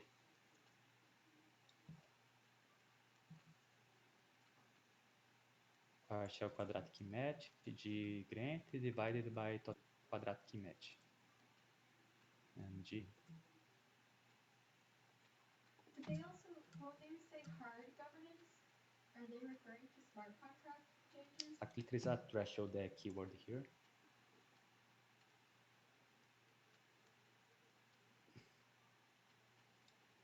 Could I make one suggestion? Yeah. Is total quadratic match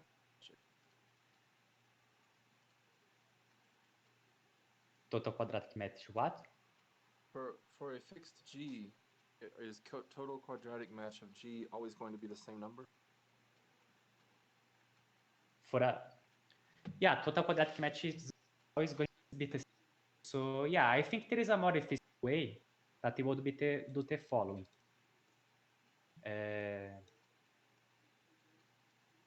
That would be actually the grants funding share. And it would do the following: quadratic match, G threshold. This returns a dictionary. So this is the match per grant. The total match is the sum of that, per grant.values. And we would return here the grant,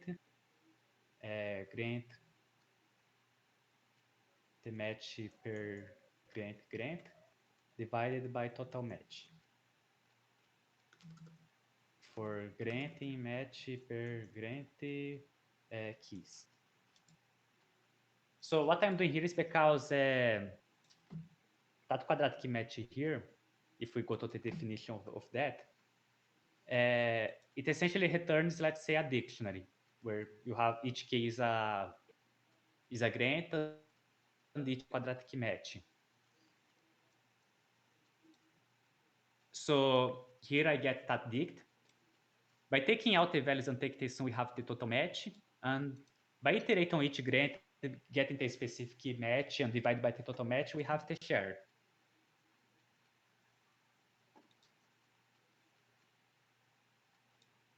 And this would return a dict.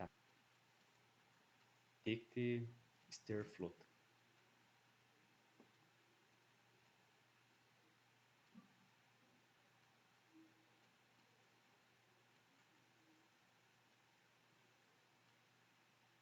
Let's do that too. So from KF research definitions, import grants funding share.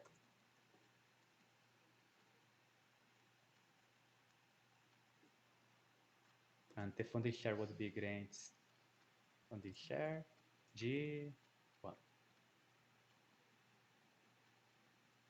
I think we again need to refresh the screen. Okay.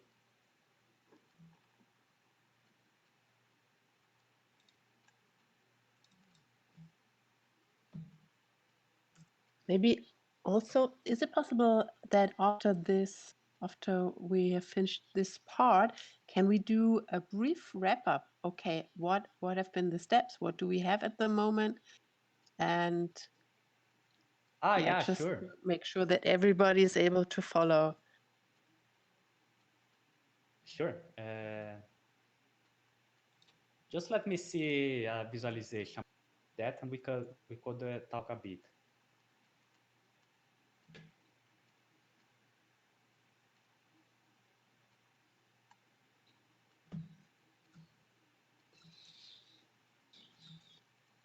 There is a the normality gap here is negative. Calculating that, but we'll see that shortly. And let's see also the funding share.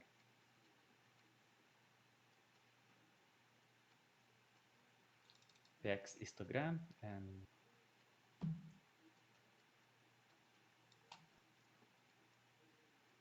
okay, I'm going to get the series of that.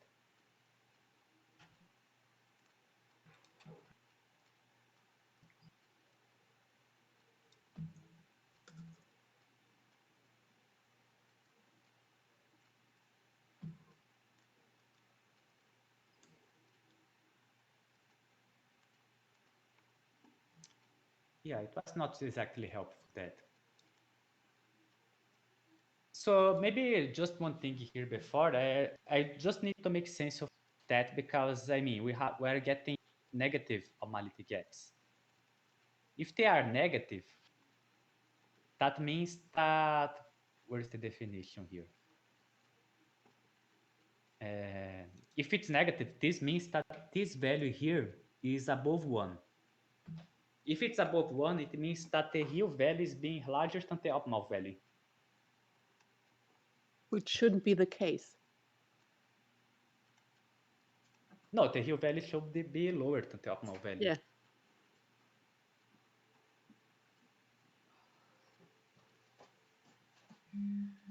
So let me check here if I'm doing correctly.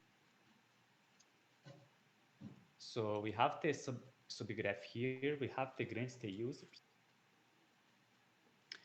We get a partial quadratic match, which is the quadratic match of each grant, and we have the users. We take that total amount here gets the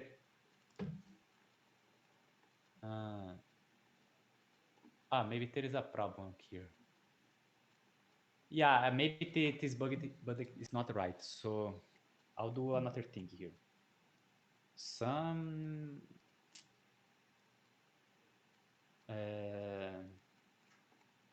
subgraph.edges data equals true.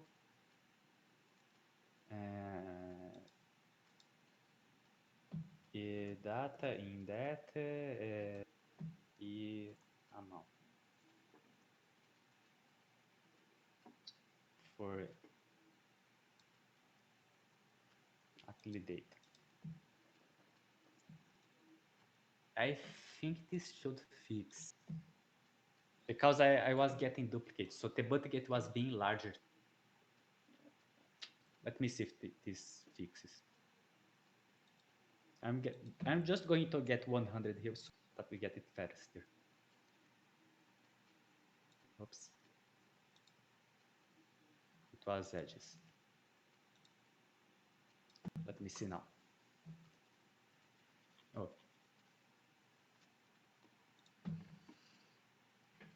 Another potential issue is at the moment there's no way to account for the trust or the trust injection.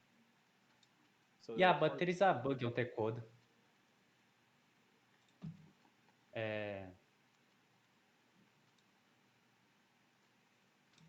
I'm saying even if something exceeded the proposed optimal value, that doesn't necessarily mean anything is wrong.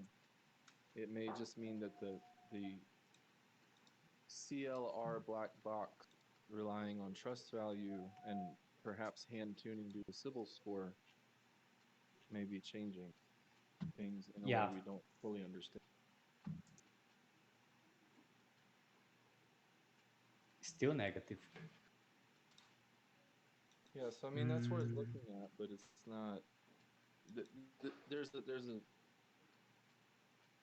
I think the hypothesis of why you could get a negative score is that I'm doing the analysis without accounting for trust bonus or other things that appear to be in the algorithm that don't lend themselves easily to analysis because they're not very.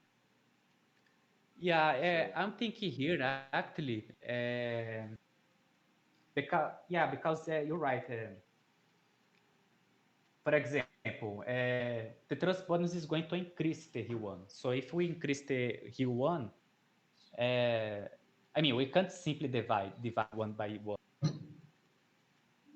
Well, Maybe, as a fix, you could assume that every user had the maximum trust bonus, and then just multiply the conjectured value by whatever the maximum trust bonus, and then that would account for the way that trust bonus can weight the contributions. Because the true optimum would be if every user was incredibly trusted. yeah, One...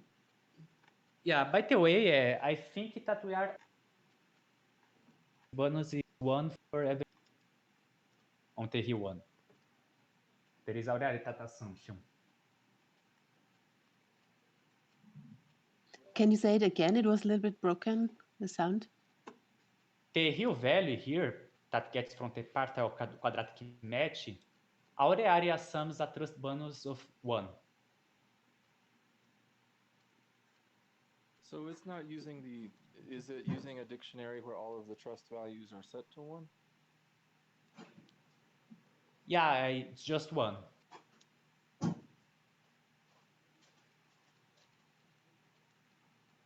So maybe can we, I know that you immediately want to fix it, but maybe can we wrap up and go through, okay, what have we built so far and what are we referring to? Because I, at the moment, not sure if I understand where we are getting the real value data from.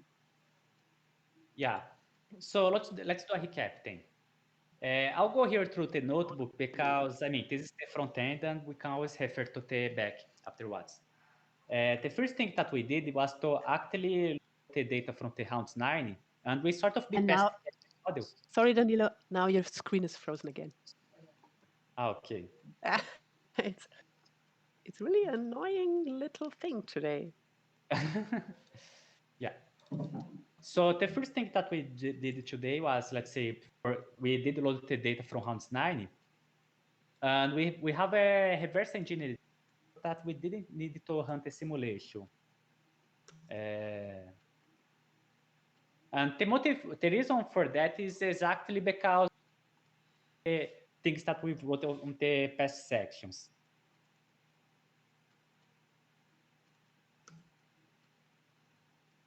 And after we did load that data, we did some very basic data analysis just to feel for the data. So for example, one of the things that we did do was to create a network visualization for the first 1,000 contributions.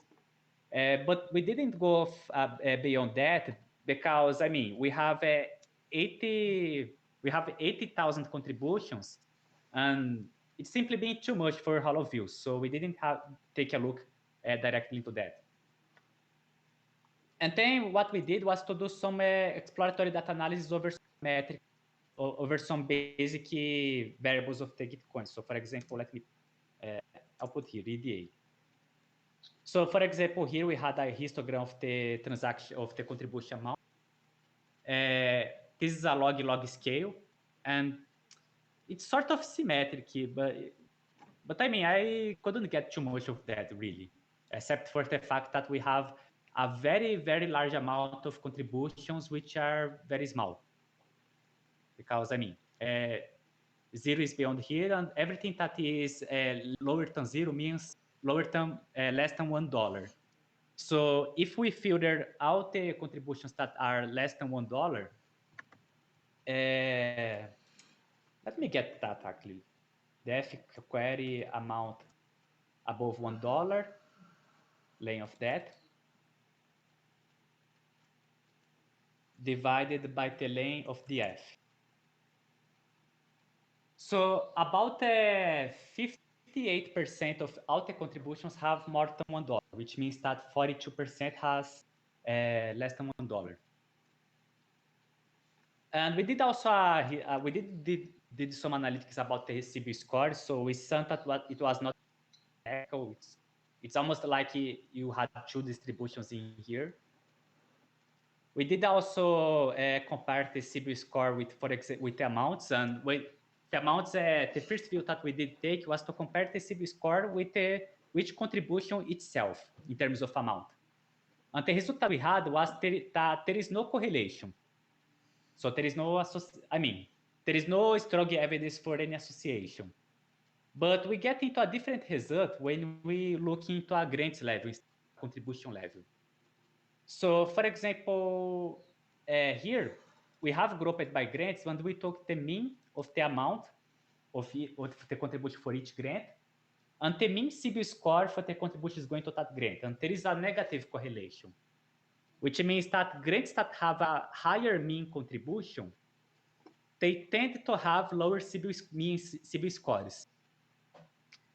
And interestingly, this is a different result when we look at the sum of contributions going to the grant. Grants that have a larger amount of total contribution tend to have higher higher CB scores. It was kind of counterintuitive. I always find it two averages over the same variable, and then you switch the signal of the correlation.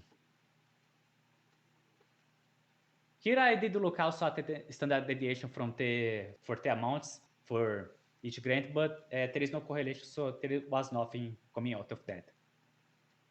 And then after we did this basic data analysis, we started to, let's say, try to look into the conjunctured optimality gap. And the conjunctured optimality gap consists essentially of, let's say, calculating the optimal match by using octopus developments and comparing to the actual match. So the way that is defined here is that the optimality gap that has that definition that we have laid out before, which is 1 minus Hill match divided by optimal match. The Hill match, we simply reuse the functions. So we pass the grants that were associated, and so on. And the optimal match that Octopus has calculated is encapsulated here. So you get the number of users, you get the budget. The budget is the total amount that went to the neighborhood to the graph. And this gives us the let's say, the optimal match. And what happened is that we are having negative the conjunctured optimality gap. And this is not expected because by definition, the Hill match must be always lower than optimal gap, lower or equal. And being negative means that the Hill match is higher than the optimal match. So this is a thing to be investigated, but this doesn't make physical sense. Maybe it's a bug on the code. Maybe I'm not sure exactly. Another thing that we did do, yeah, go on. I just wanted to ask some, because I'm still struggling with the real match. We are looking at round 9, the real match. Real value, sorry.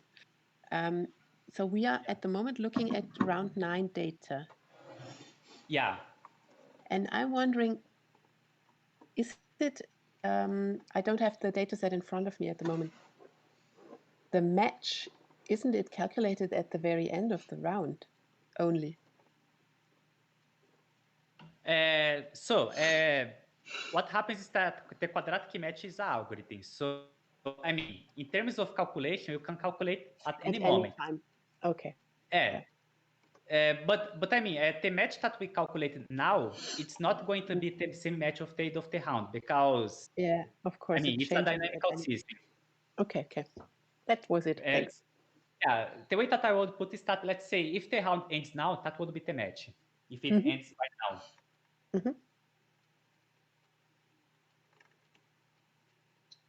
And another thing that we did start here was to calculate the grant share. The idea is that, let's say, when we get the Hill optimal match, it could be also the optimal match, it could work as well. What's the percentage of the total match that is going to a given grant? And the funding share seeks to answer that. So we just started doing that, but the idea is that, let's say, each grant would have a percentage, and those percentages would add to 100%. And this would say us, let's say, how much each grant is taking from the entire funding. And the reason of why I started to talk about that funding share is that one thing that, let's say, was here on the agenda is, let's say, how things performing when we have those different situations, when we have, let's say, the current implementation of the quadratic funding, the vanilla quadratic funding, and the quadratic funding when we filter the silver score. And the reason of why I'm using that metric of the funding share is because it's an absolute metric. The optimality gap is not an absolute metric. It's a relative metric in the sense that the optimality gap informs the efficiency of the community for let's say, increasing match. But let's say right now, I think that, let's say, what concerns us is the following: are the attackers funneling away lots of funds or not? So it's not a question of are the attacks being efficient. It's a question of are the attackers funneling funds away? And I would say that, let's say, this is the stage of be, let's say, the summary of things so far. Maybe we should have the chance to any questions. Just ask now. Yeah. So a concrete thing that would be very helpful in investigating the conjecture would be if you could isolate the graphs that exceeded the proposed maximum, and then we could look and actually see what those contribution strategies were. It would be easy to verify then exceeded the, and then we would have a. So all of them are negative. This means that all grades are exceeding. all grants.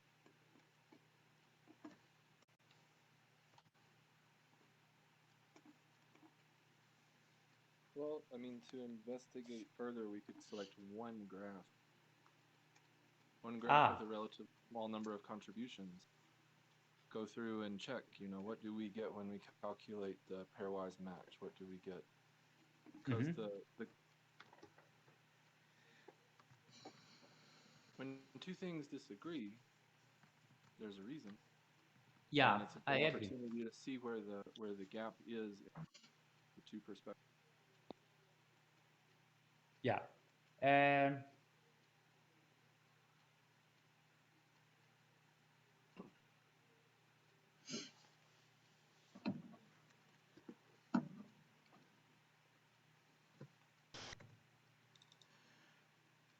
Any more questions? If they are all negative, it makes me wonder if it's a sign code that something is getting multiplied by -1 where it shouldn't be. Yeah, that's true. I would believe that if the conjecture were wrong, then I would believe that some of them were negative. But you would expect still to have some grants that received very small contribution amounts and would be well below that conjecture. Like even if the conjecture were a completely random guess, there would be some values that were below it. But if they're all negative, that's a really clear pattern. That you see what I'm saying? So if they are all negative,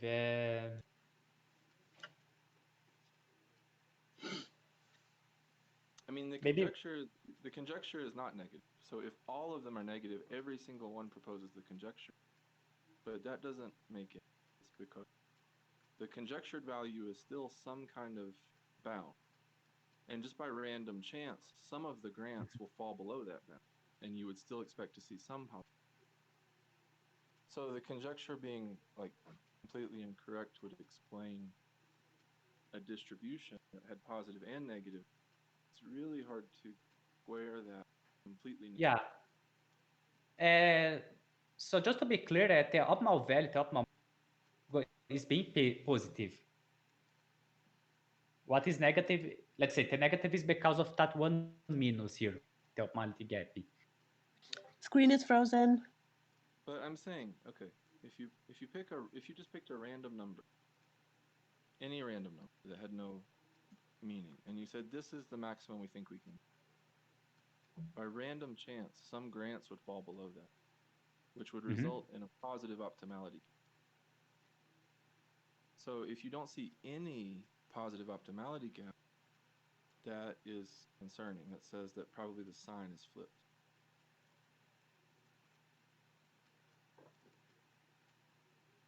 Let's do. So this is why it's helpful to have a test suite where when you have these kinds of results, you can say, okay, let's pull out this graph where we know what the answer should be, and we can run this and we can do a quick reality check. Yeah, fully agree. Yeah, I've put assert here, and yeah, they are all positive.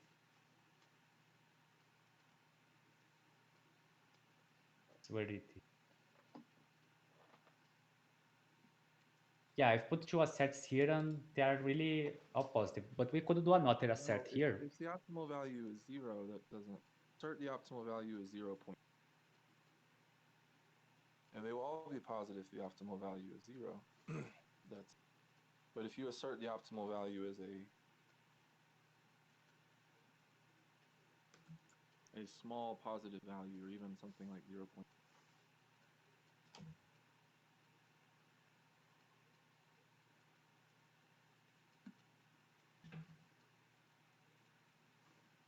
So from my perspective, which I realize somewhat orthogonal to yours, when you have an issue like this, I don't think that the thing to do is to try to always gloss over it. I think we should investigate more deeply, which may require going more slowly and getting more. Yeah, I agree. Very careful verification of the result. Yeah, I agree. I think that the optimality gap is time in order to figure out.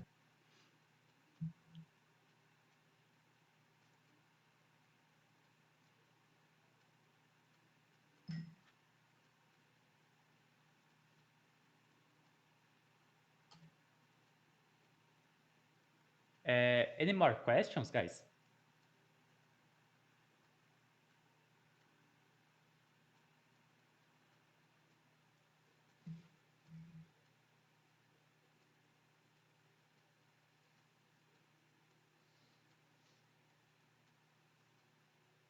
Not at the moment, obviously. Yeah.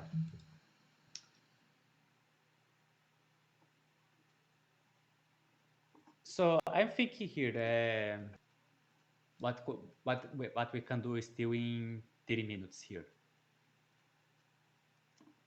So why don't we dig into it? Digging into what? Into the optimality gap? Yeah, into the problem we have at the moment. Yeah, Okay, how to find the root cause of our results. That seems so weird. Yeah, I mean, there is the optimality gap that we could try to investigate a bit. Another one, just go forward and let's say proceed to the ABC test. This requires us getting a bit more feeling about the success metrics until we implement 3 scenarios. Well, I don't want to be combative or rude. The Gitcoin system is having problems, things that they're having to make short-term. And it might be good to go and look carefully at a few things that they really understand well and validate them. Yeah, let's go forward with the ABC testing. I think this can generate some interesting results. By the way, are you guys seeing my screen here? Yes, that's all right. Okay, so the first thing here is that I'm going to calculate the funding share here, but this is just a 100 contributions. Let me do 1,000 and see if it's not slow. Okay, 5,000, 10,000.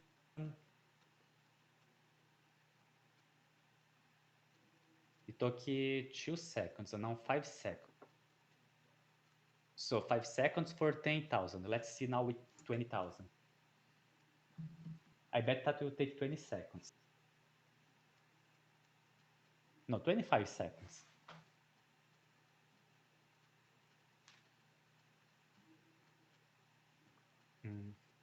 I think it's being a bit longer, actually. Oh, no. Okay, so if this is sort of quadratic, so let me see. 5. Okay, yeah, it's sort of quadratic. So in order to get out the data, it would require about. Yeah, it's feasible. So let's. So let me see from the share. All right. Okay, I'm going to get out the data. I think it take about 1.5. So let's go it. And while it doesn't happen, let's see that funding share here. It's weird because there is a grant that is taking 55% of all the match. It's a lot. Yeah, but it. And what did you say, Angela? I was just that it could be the case. Actually, there are some very large grants at the moment with a large amount of donations. Yeah, but I mean, yeah, go on. No, that's it. My comment would be that if you are interested in knowing the maximal value, that you have here a real world subgraph that's obtaining a large value. And so examining whether that contribution strategy is intentional or not, you could examine that contribution strategy and see what does it look like for one contribution. And then we could calculate the match on that, compare it to the conjectured bound. Yeah. And see that's something like when you see something that's very anomalous like this, I think it's a good place to dig more deeply. That's my comment. Now, yeah, I think that we can get the name of that grant, and I bet that is the Dev Fund. My bet is on the Gitcoin Dev Fund. Let's check. Yeah, we just need to wait the result here because this is a subset for 20,000 contributions. So now we are getting the full thing, and it's going to be 8,000, but I think it will take about 1 minute and a half.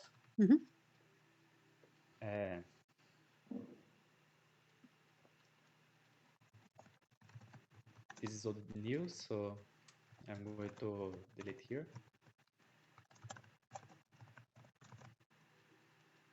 This attack vector, I'll delete it too. If I need, I'll get from.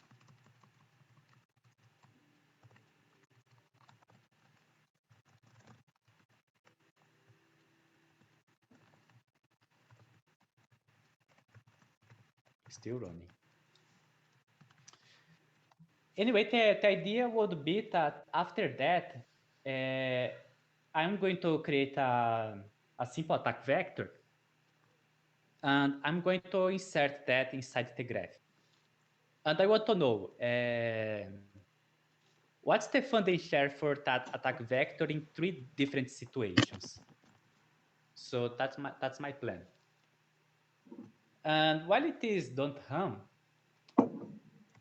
so the 3 situations that we would have is one, we get the funding share by using the normal quadratic match. The another one, we would use the simple quadratic match. Where it is? So actually, I'm going to implement that simple quadratic match while things don't happen. So the match project here, I'm going to call that simple match project. And we implement that by essentially, let me see, we drop the pair totals, V1, we keep it, threshold, we keep it. This becomes useless. No need for that.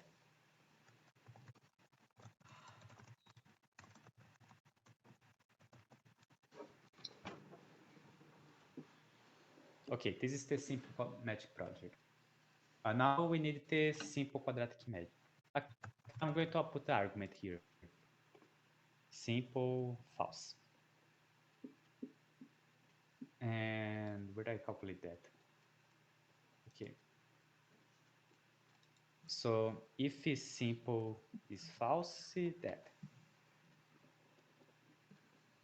Else matches is going to be that.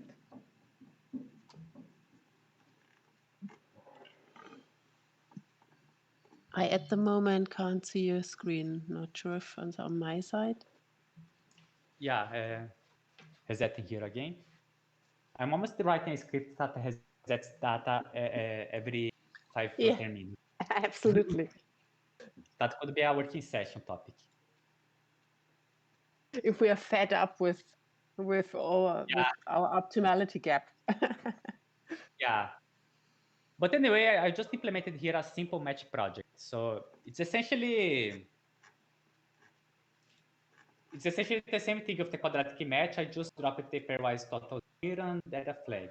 So let's see if we have the result. Okay, it took 3 minutes.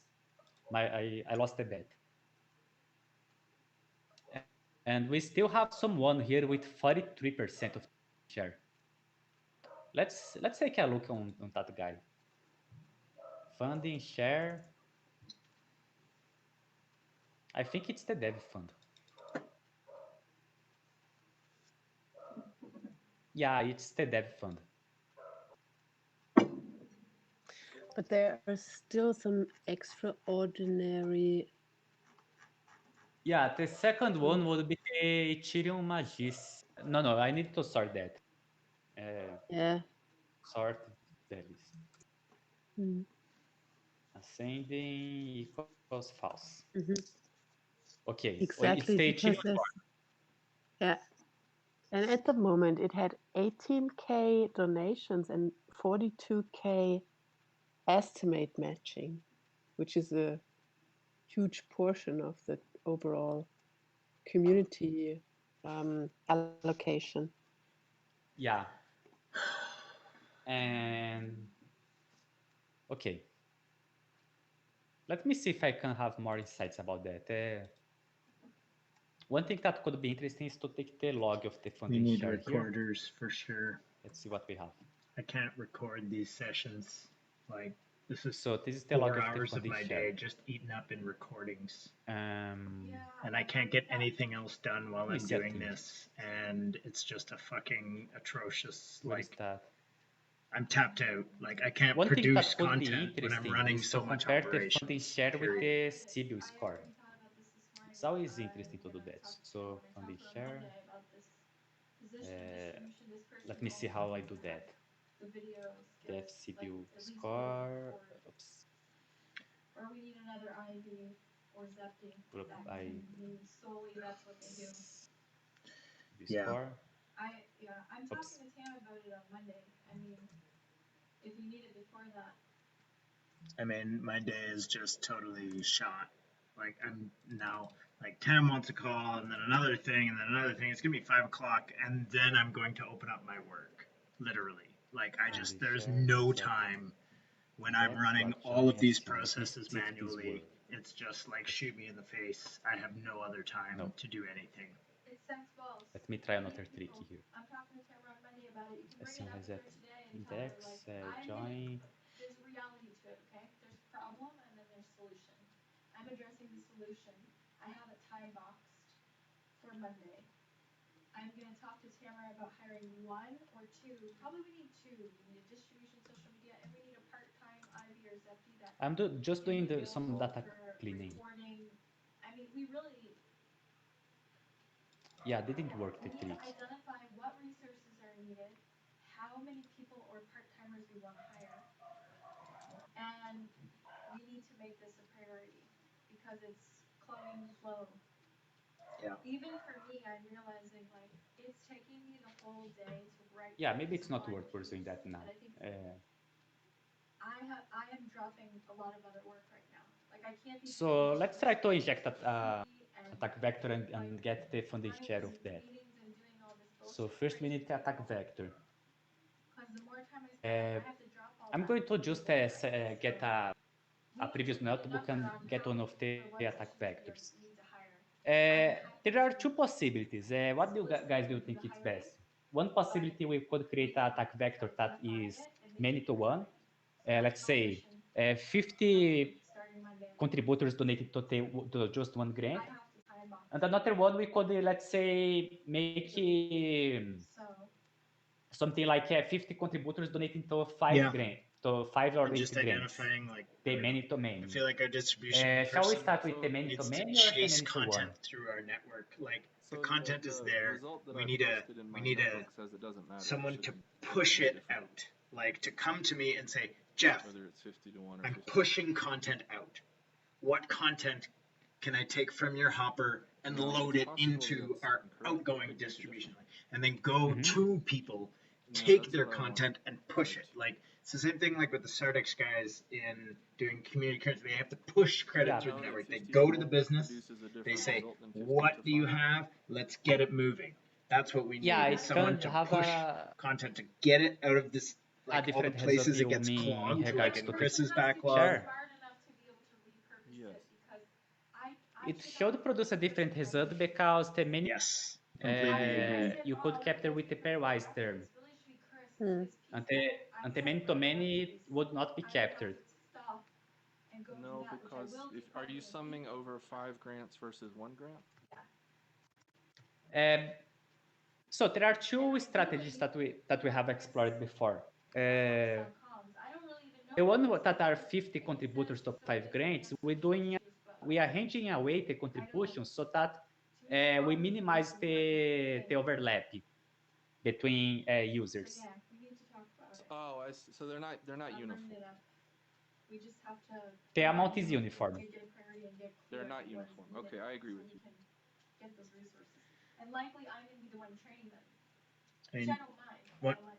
One of the I think biggest that issues is that we we start have with many-to-many because really it's the confused most ourselves common. as to like priorities in the common stack versus priorities in So the we have DPC, and having the same resources handling both of those has been atrocious for like This is the an common stack attack vector that we have comms and generated like I before. mean, I just need to granted, adapt. a month So- ago or a month and a half ago, Griff was saying we didn't need comms at all on the common stack side. So we've come a long way in terms of understanding what those things G2 is the attack vector are. itself. But But yeah, GB would be the reality is, if we're hiring anybody, GB it's equals probably G gonna be dot just copy. training them, hiring them, and managing them till they can manage themselves, really. And I So- need I hope to so. remove that. Danilo, this because screen otherwise is it's frozen. Griff, But that's the thing. and then we I know told where Tamara, that's gonna go. Okay. Hatch, hatch, hatch. If we don't see Nate as a distribution person, I'm not gonna like waste my time training him. So let's figure out what is he good at, have him do that, and then hire what's needed. Yeah. Or have people direct more attention to what they're doing and have like, Tamara go hire people, or I'll do it, but like, yeah, we gotta identify the biggest blocker to the workflow. So.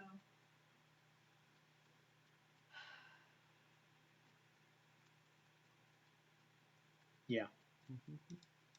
I just said, fuck it, today I'm writing. Apparently I said, fuck it, I'm not. I didn't really Okay, have are much you choice seeing in my that, screen here? but here we are. Yeah, it's good again. We have a thing here that may make check that vector. And And if you want a break, I just figured probably I need to take some hack from the Huh? hack to solve this. If you want a break, you can call me. So let me I'll see. come and record a session, but you are there anyway. Okay, this is going to be a quick hack. Sometimes. I hope this works. I mean, the thing is, I'm the one who catches all the falling pieces. No, it's not going So- to work. I show up. If no one else is doing it, I do it. But I need. So what we Okay, what need happened is, here is that, let's say, in order that is one of 3 weekly sessions. to do And the actually, that is union here that one is between two bi-weekly. graphs, So we've got a weekly Token Engineering Not Academy, necessarily. we've got a weekly live coding, Yeah, I which I'm must have currently distinct picking up notes. pieces for, and then a bi-weekly The academic, grants, which the I notes that I run. have on The fact that I am the piece collector, on the grant we that need I'm more the original people grant, they who must are be at different that nodes from the safety attack net. vector. Oh And shit, what happens that something's dropping. I've got it. there are some nodes on the original data that has I a mean, name that maybe is he is. probably He 0, wasn't here 1, at the or beginning of 2. this, and now it's 2.5 hours in, And and I'm still in this call. yeah, I can't use half of my I screen. don't see a easy way to hack around that. Hmm. I mean, because I don't know what to say. It's in calendars. No one else is doing it. I'm doing it. That's how yeah, this I works. I think pick up the it's the pieces kind that of otherwise thing that fall to the would ground. take maybe 5 to 10 minutes to do. I'm not. Okay, That I is think that I completely have. I know. unrelated to this conversation of how we allocate resources to this. Yes, you're doing other things. Sean's doing other things. A lot of people are doing other things. But who's doing this? Me right Let's see now. if that works. We are talking about bringing on more resources to put in charge this of is these sort of a things. quickie hack. I hope it works. I don't know Let's until I'm 10 minutes in and Angela goes, is anybody recording? And I go, oh shit, no, Still not. I got it. Like, it's not something you can know in advance. It's something you have to be there for. Or maybe there is this name here. We need people who can plan that. Hiname. That is not me. I'm going to be there and pick up the pieces if they need to be picked up. But I'm not going to say in advance, is Sean going to be there? Is Jess going to be there? Is someone else going to be there? I don't know. I'm going to be there. That's what I'm going to do. And if nobody else is there doing this,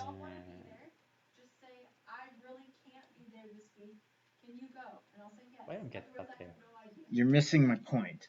My point is we need resources who are going to be picking up the pieces that are falling. That's what we need. It's all right.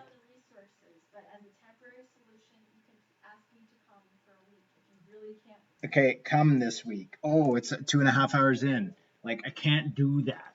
That's not, we don't know in advance Now the problem whether the is on that's GB. like saying, if you know something is going to break, Because tell me I to have fix to it before it limit breaks. here. I don't know if it's going Let's see to if or we can not. finish that. I'm always too busy. That's why we're talking about getting resources who can pick up these pieces. It's not about like, oh, tell me if you need help in advance. I don't know until 15 minutes into the call, at which point someone says, we're starting, someone record, which is too late for me to go and find people. You work it. And the thing else is that I want to connect. By the way, a question. What do you guys think it's best? That attack vector like, that I think cannot it's be planned in best to advance. connect to I existing don't know grant, who's or we going to need it show up. disconnected? What we need to do is get a What do you resource guys who think? will show up. Period. There's it's not about Just like, got oh, Jeff, you need feeling to do stop better with at planning this. disconnected, but It's I who is have the to say safety why. net. So far, Just a it's feeling. Jeff. Let's make it someone else. Let's start with disconnected from now and see what we have. And also because disconnected it's a bit fast, so maybe we can have results by the end of the session. So Solution okay, is let's hire people who are doing the shit. I'm going to not. the funding share. So that's it. Just say you're doing it. Cool. Great. That's it. Not, oh, tell me in advance when stuff's gonna break. I don't know. That's extra overhead for me. It's missing a type. That's the plan. Let me see why. Go instead of me. Okay, I've added everything here, but for some reason it's. Let me have a look on that. I feel the smell of a bug. And perhaps it's on the NetworkX library itself. I always know when there is a bug.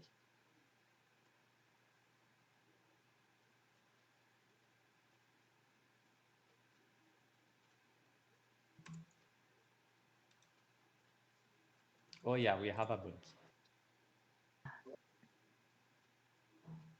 We could have had breakthroughs today, and now software and computers are standing in our way.